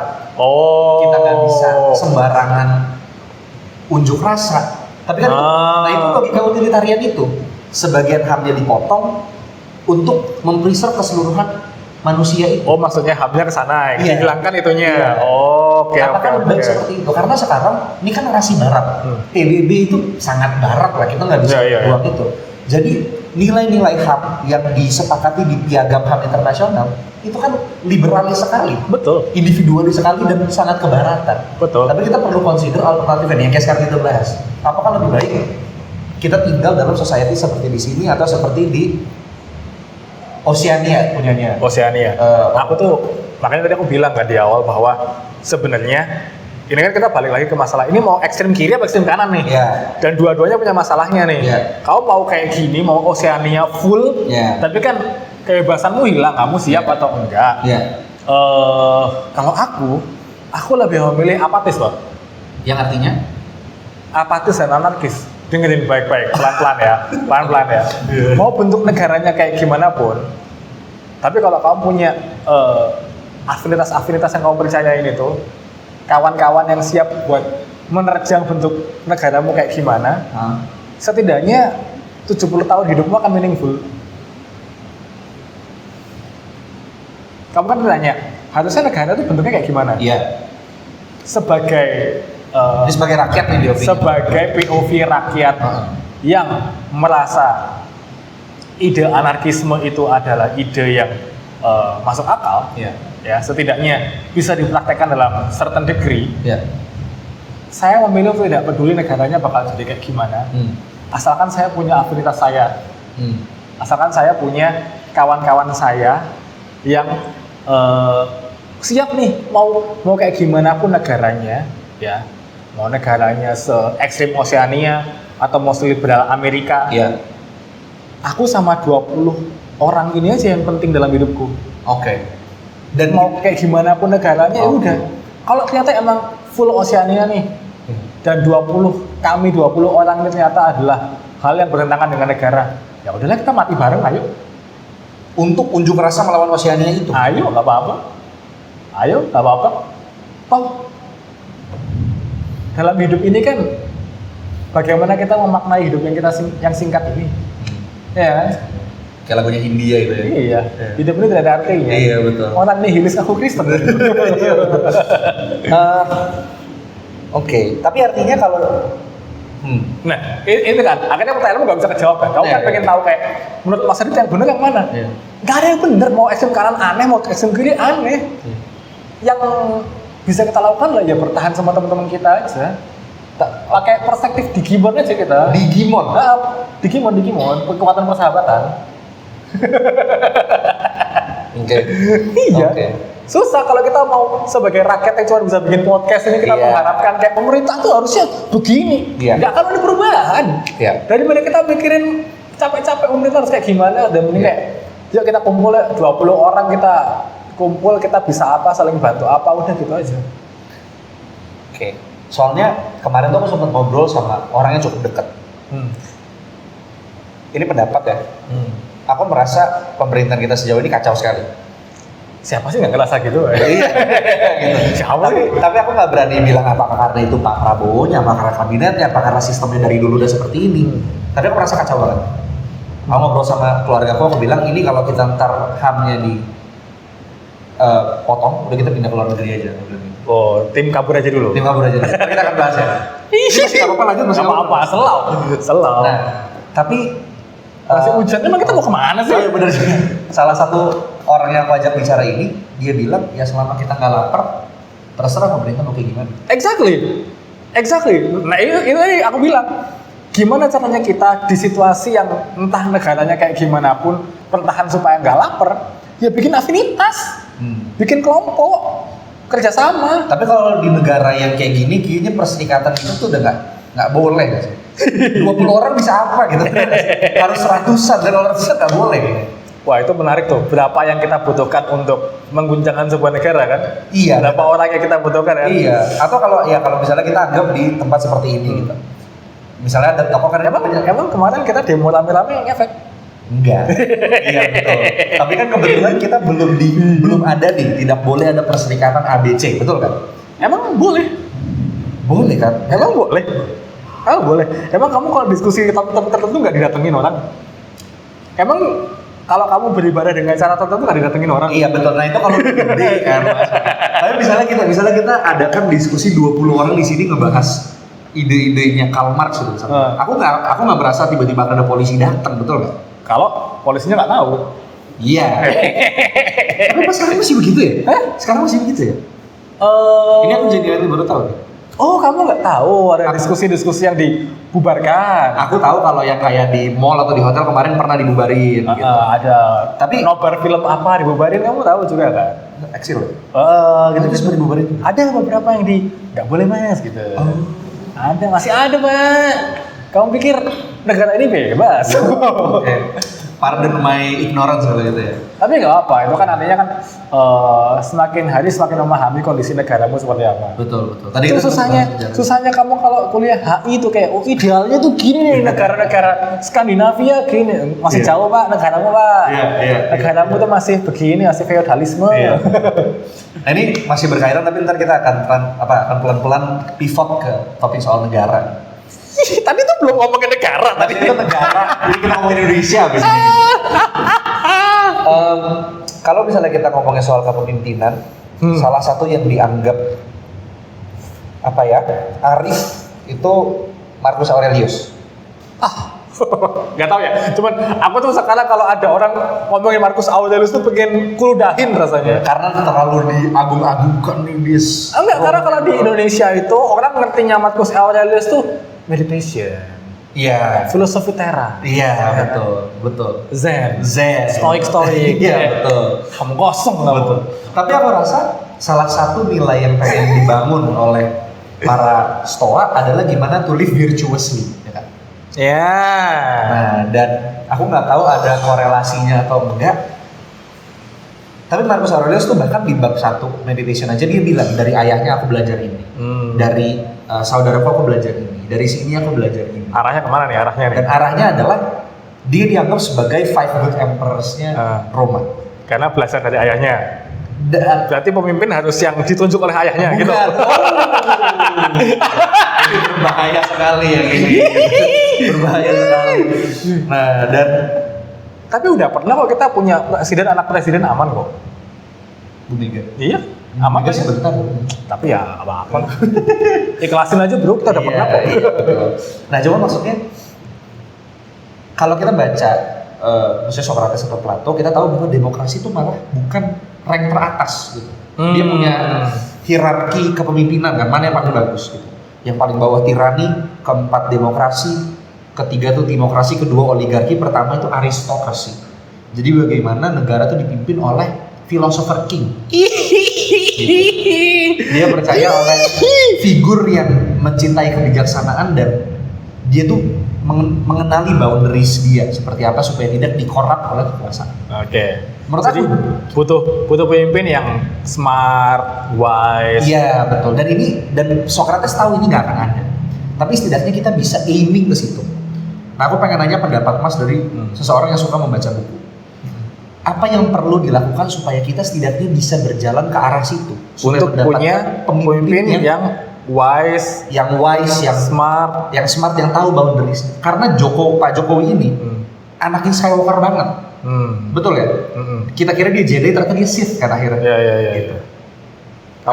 Pertanyaanmu adalah gimana kita bisa punya pemimpin yang smart, wise, dan aristokrat tadi kan? Betul. Karena kan, nambahin dikit.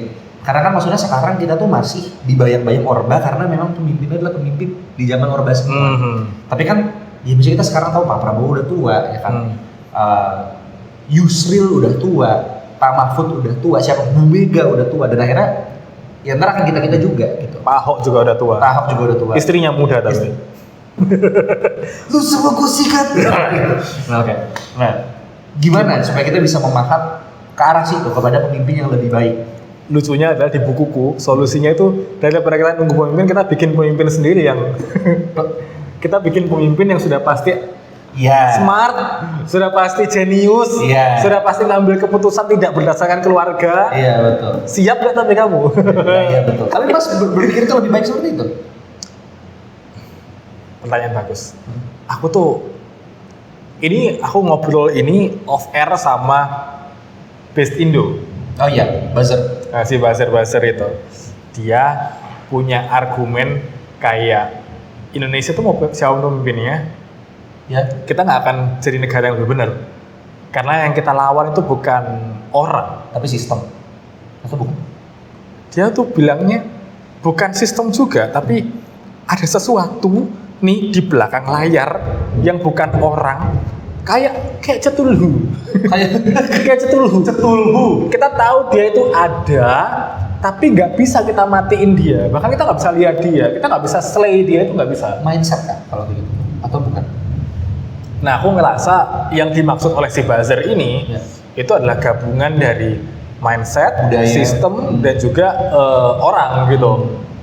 Kalau aku percaya kita bukan ngelawan cetulhu, kita ngelawan Hydra. Kita ngelawan sesuatu yang kita penggal satu muncul lagi. Dan lebih banyak kepalanya. Iya.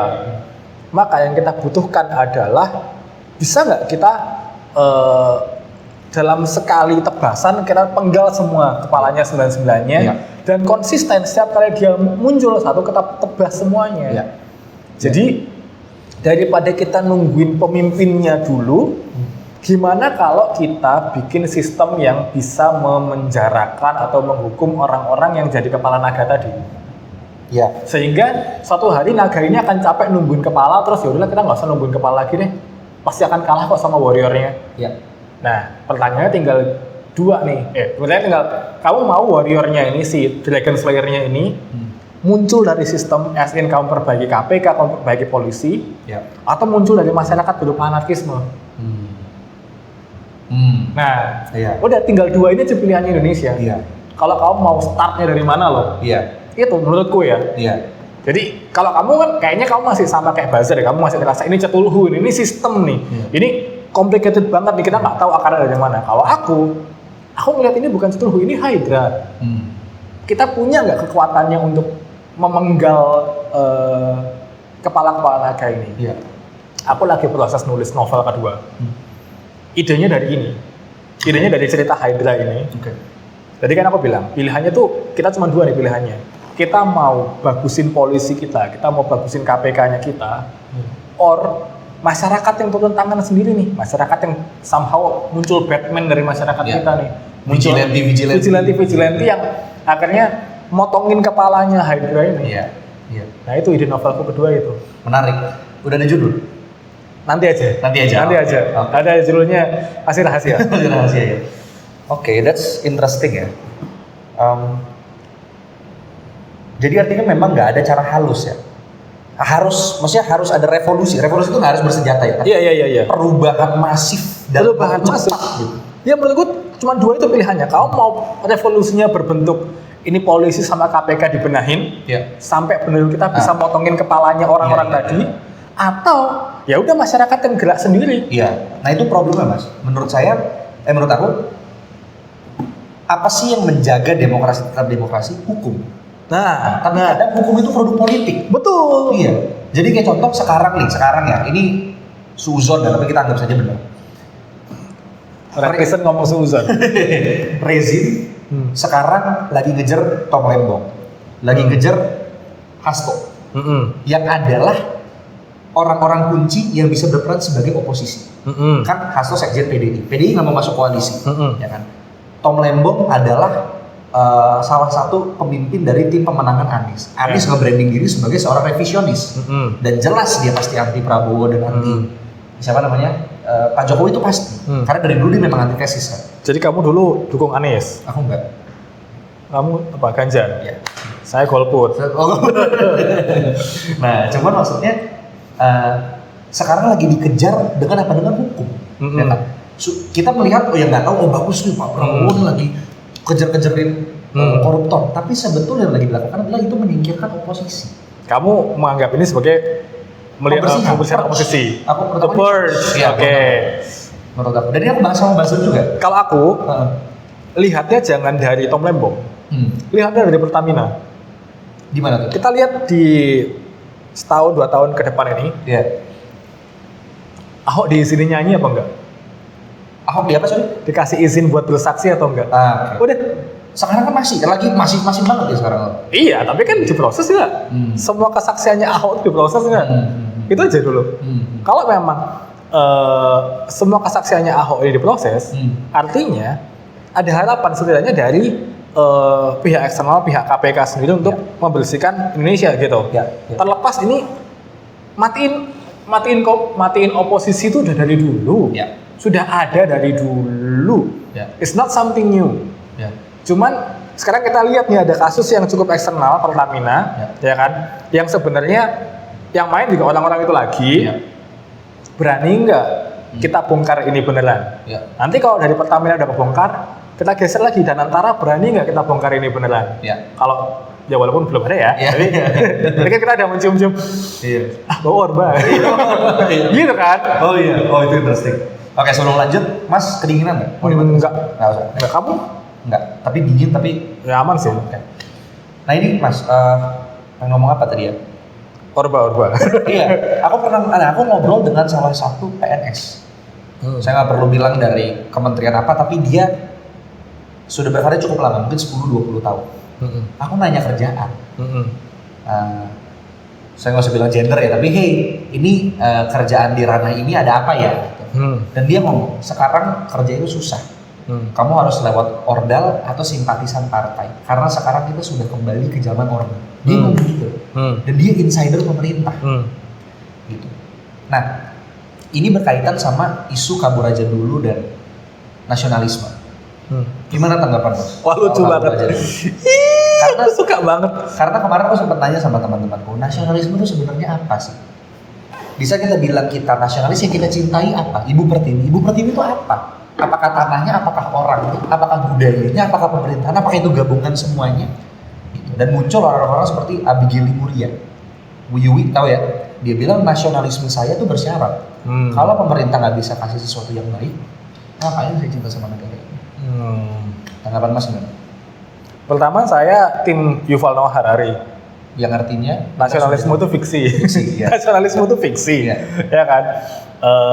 Aku udah establish berkali-kali di rekaman kita ini bahwa saya itu deep down anarko. Betul. Iya kan? Iya. Tapi anarkonya itu bukan anarko yang bakar-bakar ban gitu. Anarko yang ya udah mau pemerintah kayak gimana, aku nggak begitu peduli. Jadi sudah jelas bahwa saya itu kalau ada orang mau kabur aja dulu ya masuk akal. Aku akan cerita sesuatu yang ini tuh awalnya analogi ini. Awalnya mau aku bikin menjadi materi stand up, tapi aku masih belum bisa menemukan punchline-nya di mana. Jadi aku akan ceritakan, jangan ekspektasi ini lucu ya. Analoginya gini, kita punya rumah nih. Rumah kita berantakan banget ya. Tikusnya banyak. Di belakang ada lumpur bocor nggak bisa ditutup. Bukan berantakan banget rumah ini. Ada lapindo di belakang. Wow, parah bro. nggak ketolong lah pokoknya rumah ini. Kita udah gonta-ganti arsitek berkali-kali, nggak ada yang bisa benerin. Bahkan arsitek kedua itu lama banget, 32 tahun tuh. Dibangun katanya rumah ini. Tapi makin parah, dibangun cuma depannya doang. Iya. Belakangnya berantakan, bro. Iya, analogi yang bagus sampai. Oke. Berantakan banget, parah. Iya. Terus yang kedua ini kita udah rasa nggak beres nih. Wah, ini arsitek kedua nih goblok nih, kita buang, kita pecatin, terus kita gonta-ganti arsitek lagi. Tapi sama aja. Sampai akhirnya sekarang yang ngebenerin rumah kita adalah anak buahnya arsitek yang dulu. Jadi Iya, betul. ini berantakan banget. Akhirnya ada seseorang yang keluar dari rumah itu, terus melihat rumah ini kayak, aku tahu solusinya apa nih, biar kita rumah ini bisa jadi bagus. Ya. Diapain bro? Dia baik. Kita ratain dengan tanah, kita bangun ulang ya gimana? Oke. Kita berantakin dulu nih, kita hancur-hancur, kita bawa bulldozer nih. Itu sangat anarko sih. Kita hancurin dulu, terus kita bangun dari awal. Oke. Tapi syaratnya, kalau kamu mau ngancurin rumah itu, ya kamu jangan di dalam. Kamu harus keluar. Kalau kamu di dalam, kamu akan ketimpa sama reruntuhannya. Dan siapapun yang masih di dalam akan ketimpa sama reruntuhannya. Nah sekarang nih kondisinya nih, udah banyak orang yang ngeliat di dalam rumahnya kayak, oh temboknya udah mulai rapuh. Iya. Terus kayaknya kok arsitek kita malah nempelin bom nih di belakang nih, kayak mau diberantakin lagi nih, Iya. mau diledakin juga nih. Iya. Kayaknya nggak dibangun apa-apa, kayaknya akan makin berantakan. Jadi mungkin keluar dulu aja. Ntar balik lagi. Ntar kalau udah runtuh semuanya, udah rata sama tanah, kalau kamu masih mau balik lagi, balik terus kamu bangun dari awal rumahnya. Tuh. Tapi kalau Indonesia, kamu harus cinta Indonesia, Pak. Harus cinta Indonesia kamu. Bipolar dia, bipolar. Bisa berubah gitu. Ini, by the way, for konteks ya, di saat kita ngomong fiksi, fiksi itu maksudnya adalah sesuatu yang diciptakan. Iya, Karena kita banyak ngomong intersubjektif. intersubjektif. Nah itu. Iya, jadi Tapi bahasanya Yuval tuh seksi banget. Fiksi itu kayak, iya. masa nggak nyata gitu. Iya. Kalau bahasanya Tan Malaka, Iya. itu dia tidak material, Iya. tidak tersentuh gitu. Iya. Sesuatu yang tidak material, Intangible ya. Intangible. Iya, Nah, jadi makanya kan bukunya judulnya Materialisme Dialektika kan. Iya. Dia mau ngebahas ini loh, ada hal-hal yang materialisme ini aja yang penting nih. Ya, oke. Nah itu, jadi waktu kita ngomong fiksi, kita tuh nggak lagi bilang bahwa negara Indonesia itu tidak ada. Sekarang tuh ada. Ada. Tapi ide Indonesia itu sendiri diciptakan oleh seseorang. Betul. Dia adalah kesepakatan. Ya, kita semua orang di dunia sepakat nih. Sepakat Indonesia ada. Indonesia ada. Dan di Sapiens, ya dia pernah ngomong zaman dulu orang percaya magician. Magician zaman sekarang adalah notaris. Sesuatu dan jadi. Dia ngomong gitu ya. Iya. Dia ngomong gitu. Aduh lucu banget iya. Jadi dia bilang sekarang itu kan menarik ya, cuma kertas ditanda tangan notaris jadi. Ini ada. Jadi itu fiksi yang sudah yang sangat incorporated gitu. Itu artinya notaris punya kekuatan untuk creatio et nihilo. Betul. Oh bagus, bahasanya bagus. Bahasanya bagus. Ya, aku kalau ngobrol sama orang Kristen enak nih. Kenapa harus Ini itu sih? ilmu teologinya banyak, nyambung. Iya benar. Nah mas, masih soal negara. Tapi kalau kamu pengen kabur nggak sih? Pengen banget. Jadi sebenarnya gini mas. Tapi masih miskin. Iya betul. Jadi aku tuh merasa dulu aku sangat-sangat, aku selalu bilang sama teman gue ya, aku kalau udah tua nanti antara mau tinggal di Swiss atau di Bandung. Di macet Bandung, tolol. Bandung macet. Udah tua nggak usah, bahkan tuanya kaya, jadi ada supir beliin. Tetap aja kan macet Bandung. Iya betul. Kota paling macet nomor 1. Betul, itu betul. Tapi pengalaman kuliah di Bandung tuh enak, jadi aku sangat suka di sana. But anyway, Anyway. aku dulu pengen pergi, tapi selalu ada yang menahan, dan yang menahan adalah nasionalisme. Aku lahir di sini, aku genuinely sayang. Kenapa aku membuat ini? Aku belum pernah share. Kenapa aku bikin channel? Hanya di podcast ini. Hanya di podcast. Kenapa aku bikin channel ini?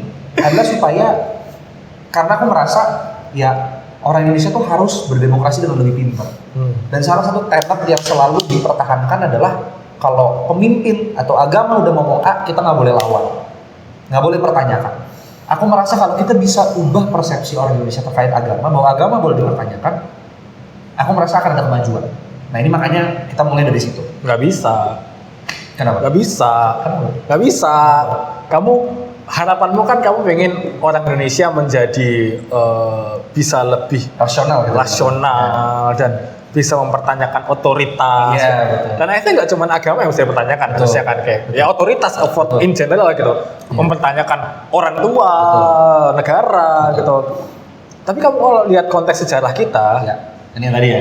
ya Indonesia itu jauh dari hal-hal seperti itu. Ya.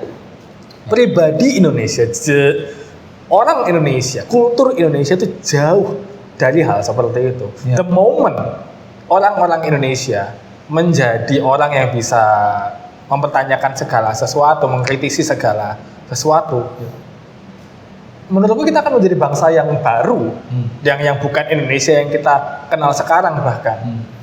Untuk menjembatani kamu dengan idemu ya. I used to think like you. Aku merasa kalau kita mengedukasi orang dengan cukup, kalau kita bisa membuat orang kritis, lebih kritikal gitu, Indonesia akan lebih baik. Ya.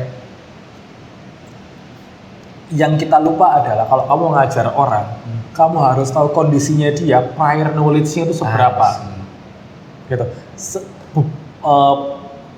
Sekosong apa nih masyarakat Indonesia? Ya. 2 minggu lalu atau setelah sebulan yang lalu, aku tuh terkejut gitu dengan sebuah fakta. Saya kira beban kognitif Indonesia, beban critical thinking Indonesia itu adalah orang masih nggak percaya evolusi. Iya. Aku kira di situ. Iya. Ternyata masih banyak orang-orang di luar sana tidak percaya evaporasi. Tidak percaya kalau air bisa menguap loh. Nggak mungkin. Sumpah ada, Darren Christopher, ada masyarakat Indonesia dan nggak sedikit Ya. orang-orang yang tidak percaya air bisa menguap, tidak percaya bahwa air hujan ini yang kita saksikan sekarang adalah proses alami yang bernama evaporasi, Beneran nggak sih? Beneran, aku ngapain bohong, Google, cari orang-orang yang mengajarkan pada orang lain bahwa evaporasi itu salah, Darren segitu orang Indonesia. So, aku ngerti misimu tuh bagus nih, membuat orang Indonesia lebih critical thinking, orang Indonesia bisa mempertanyakan otoritas. Tapi bangsa ini nyentuh bare minimum aja belum. Nyentuh bare minimum, Darren. Sesimpel anak SMA nggak hafal 2 kali 3 berapa, Darren. Bare minimum itu. Minimum kan, anak SMA tahu 3 pangkat 3 berapa itu kan bare minimum. Yeah. Nggak semua anak SMA ngerti, Darren. Yeah. Kamu kalau lihat skor PISA-nya kita, penelitiannya PISA bilang bahwa orang Indonesia itu bukan buta huruf, bisa baca, tapi mereka nggak ngerti apa yang mereka baca. Jadi di saat ngomong literasi itu bukan buta huruf ya? Enggak, mereka Tapi nggak ngerti. gimana merasa api bacaan itu? Aku ngupload video di TikTok beberapa hari yang lalu. Aku ngomongin tentang bagaimana orang Belanda menganggap orang Jawa itu sebagai spesies yang lebih rendah. Iya. Gitu ya. Aku ngomongin tentang orang Belanda itu pada zaman itu ya, 1911, merasa orang Jawa itu munafik, tidak bisa dipercaya. Aku dapat serangan, Ya. Mereka pikir aku yang ngomong kayak gitu. Itu video cuma 1,5 menit yang kalau kamu tonton sampai lengkapnya selesai gitu ya. dan kamu coba memahami, kamu tahu kok aku ngomong apa. Iya. Dan di akhirnya aku juga udah bilang bahwa aku nggak percaya orang Jawa sekarang kayak gitu. Dan ada tugas kita membuktikan ke orang-orang bahwa orang Jawa nggak kayak gitu. Iya. Rasisme sudah selesai harusnya ketika penjajahannya sudah selesai. Itu kalimatku. Tapi orang marah kau karena dikira aku yang ngomong orang Jawa munafik. So, sebelum kamu masuk ke era critical thinking, ya, bare minimumnya aja belum, Darren. Bare minimumnya aja belum. Makanya kalau aku, misiku tuh aku nggak mau jauh-jauh critical thinking. Misiku tuh cuma satu, memunculkan curiosity. Dengan cara sharing soal buku tadi. Iya. Dengan aku kasih tahu orang bahwa, baca buku tuh seru, buku ini seru buat dibaca. Maybe you should try to read it. Setidaknya banget, bare minimumnya adalah kamu nggak ngabisin waktu di HP. Ada waktu yang kamu dedikasikan buat keluar dari HP-mu. Terus kamu nggak di HP scrolling dan bikin komentar tolol kayak tadi. Kamu nggak nge-DM influencer dengan opini tololmu itu. Jadi ini aku juga udah ngomong sama Indaji kayaknya. Aku dulu kayak gitu, aku dulu kayak kamu, kayak Indaji, kayak Kumaila, kayak Yadi. Orang-orang yang pengen ngasih tahu ke orang, ini loh yang bener gini loh. Bare minimumnya aja mereka belum nyampe. Evaporasi aja mereka masih nggak percaya, Darren. Air menguap loh. Karena gini kan itu air. Tadi Mas lagi marah-marah soal orang nggak tahu evaporasi. Terus sampai situ tadi ya? Iya, lagi mati langsung. Nah ini jadi ada pertanyaan yang kesana Mas. Menurut aku Indonesia tuh benang kusut.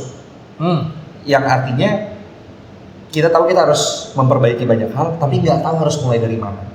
Kalau kita bilang pendidikan bener juga, tapi ekonomi kita juga kacau. Kalau kita bilang ekonomi, masa pendidikan enggak? Dan kadang-kadang dengan kondisi kita sekarang, susah untuk fokus di banyak hal. Karena terjadinya 10, misalnya anggap Pak Prabowo 2 periode nih misalnya, 10 tahun. Betul ada kemajuan tapi sangat kecil misalnya gitu. Nah jadi sebagai seseorang yang tadi punya concern terhadap negara ya. Dan mengklaim dirinya punya solusi akan segala hal. Kira-kira, iya benar. Kira-kira menurut Mas, where should we start dulu gitu? Masih sama sih tadi jawabanku. Jadi gini. Kan tadi kamu nanya, ini kita mau pendidikan dulu atau ekonomi dulu? Ya, atau keamanan dulu, anything. Menurutku ya, harusnya semuanya barengan, ya. Tapi fokusnya 2 ini, ekonomi sama pendidikan. Tapi barengan. Nah, ini nggak mungkin bisa jalan bareng kalau atasnya masih kusut, masih nggak punya goal yang jelas. Dan masih kotor. Aku pernah punya analogi dulu kayak 3 tahun lalu, ini konten juga kayak cukup naik juga ya 3 tahun lalu. Kontennya tuh gini, waktu ini ada masalah uang pajak kita ternyata dikorupsi sama apa? Yang ini Rubicon tuh Rafael Talun apa? Itu pokoknya ada kasus penggelapan pajak kan dulu pokoknya. Tahun berapa ini? 3 tahun lalu kalau nggak salah, 2 tahun lalu, 3 tahun lalu aku lupa. Belum. Tapi yang jelas poinku adalah daripada nih kita semuanya suruh taat pajak dan lain sebagainya, boleh nggak ini yang bolong-bolong kita tambalin dulu nih. Potensi-potensi korup ini ditambalin dulu nih, baru nanti kita isi di negara kita. Jadi ya kayak tadi aku bilang, mau nggak nih kita ngeberesin korupsinya dulu nih? Bisa nggak kita motongin kepala-kepala Hydra tadi nih? Tapi siapa yang mau motong? Mau lembaga atau masyarakat? Gitu. Iya benar. Jadi kasarnya sebelum kita bangun kotanya, tambal jalannya dulu. Iya, benerin dulu ininya, petugas-petugasnya itu pastikan bersih dulu, ya kan? Kalau udah bersih, tinggal kita fokusin kedua hal ini, pendidikan sama ekonomi. Dan kita harus sama-sama ngambil langkah ekstrim buat mempercepat lajunya ini. Misalnya di ekonomi, berani nggak kita bikin tadi kayak universal basic income? Berani nggak kita motong jam kerja? Ya kan? Misalnya nih kita motong sehari kerja, seminggu kerja cuma 3 kali. Ya kan? Tapi kerjaan harus ada seminggu. Artinya kan kita ngebuka lowongan kerjaan di situ. Ada. Setengahnya lagi bisa kita masukin ke situ. Terus ada bisa, ngerti nggak? Jadi maksudnya shiftnya yang pertama Senin, Selasa, Rabu, yang kedua Kamis, Jumat, Sabtu. Bisa nggak kayak gitu? Nah, sekarang kan nggak gitu. Sekarang kan nggak gitu. Iya benar. Tuh. Nah, tapi itu kan solusi-solusi ekstrim. Pendidikan juga sama. Selama ini kita debatnya masalah ini UN harus ada atau enggak gitu kan? Tapi berani nggak kita adain UN, terus bener-bener ya udah kalau nggak naik. Ya udah kalau mau satu generasi kita cuma 10% yang naik kelas ya udah nggak apa-apa. Berani nggak kayak gitu? Asalnya kan kita nggak ada yang mau ngambil solusi ekstrim itu kita sekarang. Susah. Nah, solusi-solusi ekstrim ini nggak akan muncul kalau kita masih korup dan kita masih nggak punya pemimpin yang meritokrasi. Oke. Terakhir Mas. Boleh. banyak orang suka bilang modern problem require modern solution. Ini Dave Chappelle. Iya, itu Dave Chappelle ngomong ya? Itu kan Dari beat dia? meme-nya Dave Chappelle waktu dia di SNL. Oke. Makanya kan muncul meme-nya Dave Chappelle yang kayak modern problem requires modern solution. Oh, gitu. itu tapi dari dia? Dari dia, itu Oke. salah satu SNL atau Chappelle Show. Oh, Chappelle Show. Dia dulu punya acara namanya Chappelle Show, terus ada quote itu. Oke. Akhirnya sama orang dijadiin meme. Oke, menarik. The more you know. Nah, banyak orang ngomong seperti itu. Tapi aku juga merasa kadang-kadang modern problems require ancient wisdom. Ancient wisdom. Ancient wisdom. Modern problem requires old solution. Old solution. Nah, karena kadang Misalnya apa? Misalnya kayak pemerintahan zolim, oh gilotin. oh dia gila sih. Ini gila banget. Ini beneran gila. Kan aku cuma misalnya aja, Ya, pengen betul. tahu kamu Betul. ini yang kamu maksud bukan? Oh bukan. Ya, Oh ya udah, gitu. Itu Gimana? Cuman maksudnya ini oh my god gila juga. Oke, tapi maksudnya tapi ngerti ya? Aku ngerti. Nah, ada nggak ancient wisdom yang Mas miliki yang mungkin bisa menjadi solusi masa ini? Doesn't have to be about pemerintahan, bisa soal personal life, bisa soal belajar apapun itu. Wah, Yang muncul. bentar ya. Kalau soalnya tadi ancient wisdomku udah aku share ke kalian. Iya, tapi itu nggak serius ya. Serius? Oh bukan masalah Yang gilotin. sulit guillotine itu Bukan. kan? Oke, jangan gitu dong. Ancient wisdom yang aku ambil dari kisah para rasul tadi. Itu Sosialisme. Itu a form of sosialisme kalau kita ambil seperti itu. tapi bayangin dulu murid-murid Yesus tuh beneran hidupnya kayak gitu loh. If you believe the scripture ya, Iya. mereka hidupnya beneran kayak gitu. Walaupun ya at certain degree kalau kamu lanjutin ceritanya, Iya. ada satu orang nih yang istilahnya menyumbangnya tuh nggak seluruhnya gitu, Iya. terus mati. Oh iya, Iya kan? Ananias. Ya kan ada kayak gitu kan? Iya. Itu kan juga salah satu bahayanya dari sosialisme yang kita bayangkan. Gimana kalau state nih dalam posisi ini kan ya rasul-rasul di awal itu yang ngumpulin ini. Ya, tapi dia jadi pemikiran lucu deh. Apa? Artinya Yesus sama murid-muridnya sosialis. Dia dikhianati sama seorang kapitalis loh. Iya nggak tapi? Yudas tuh memperkaya diri kan itu.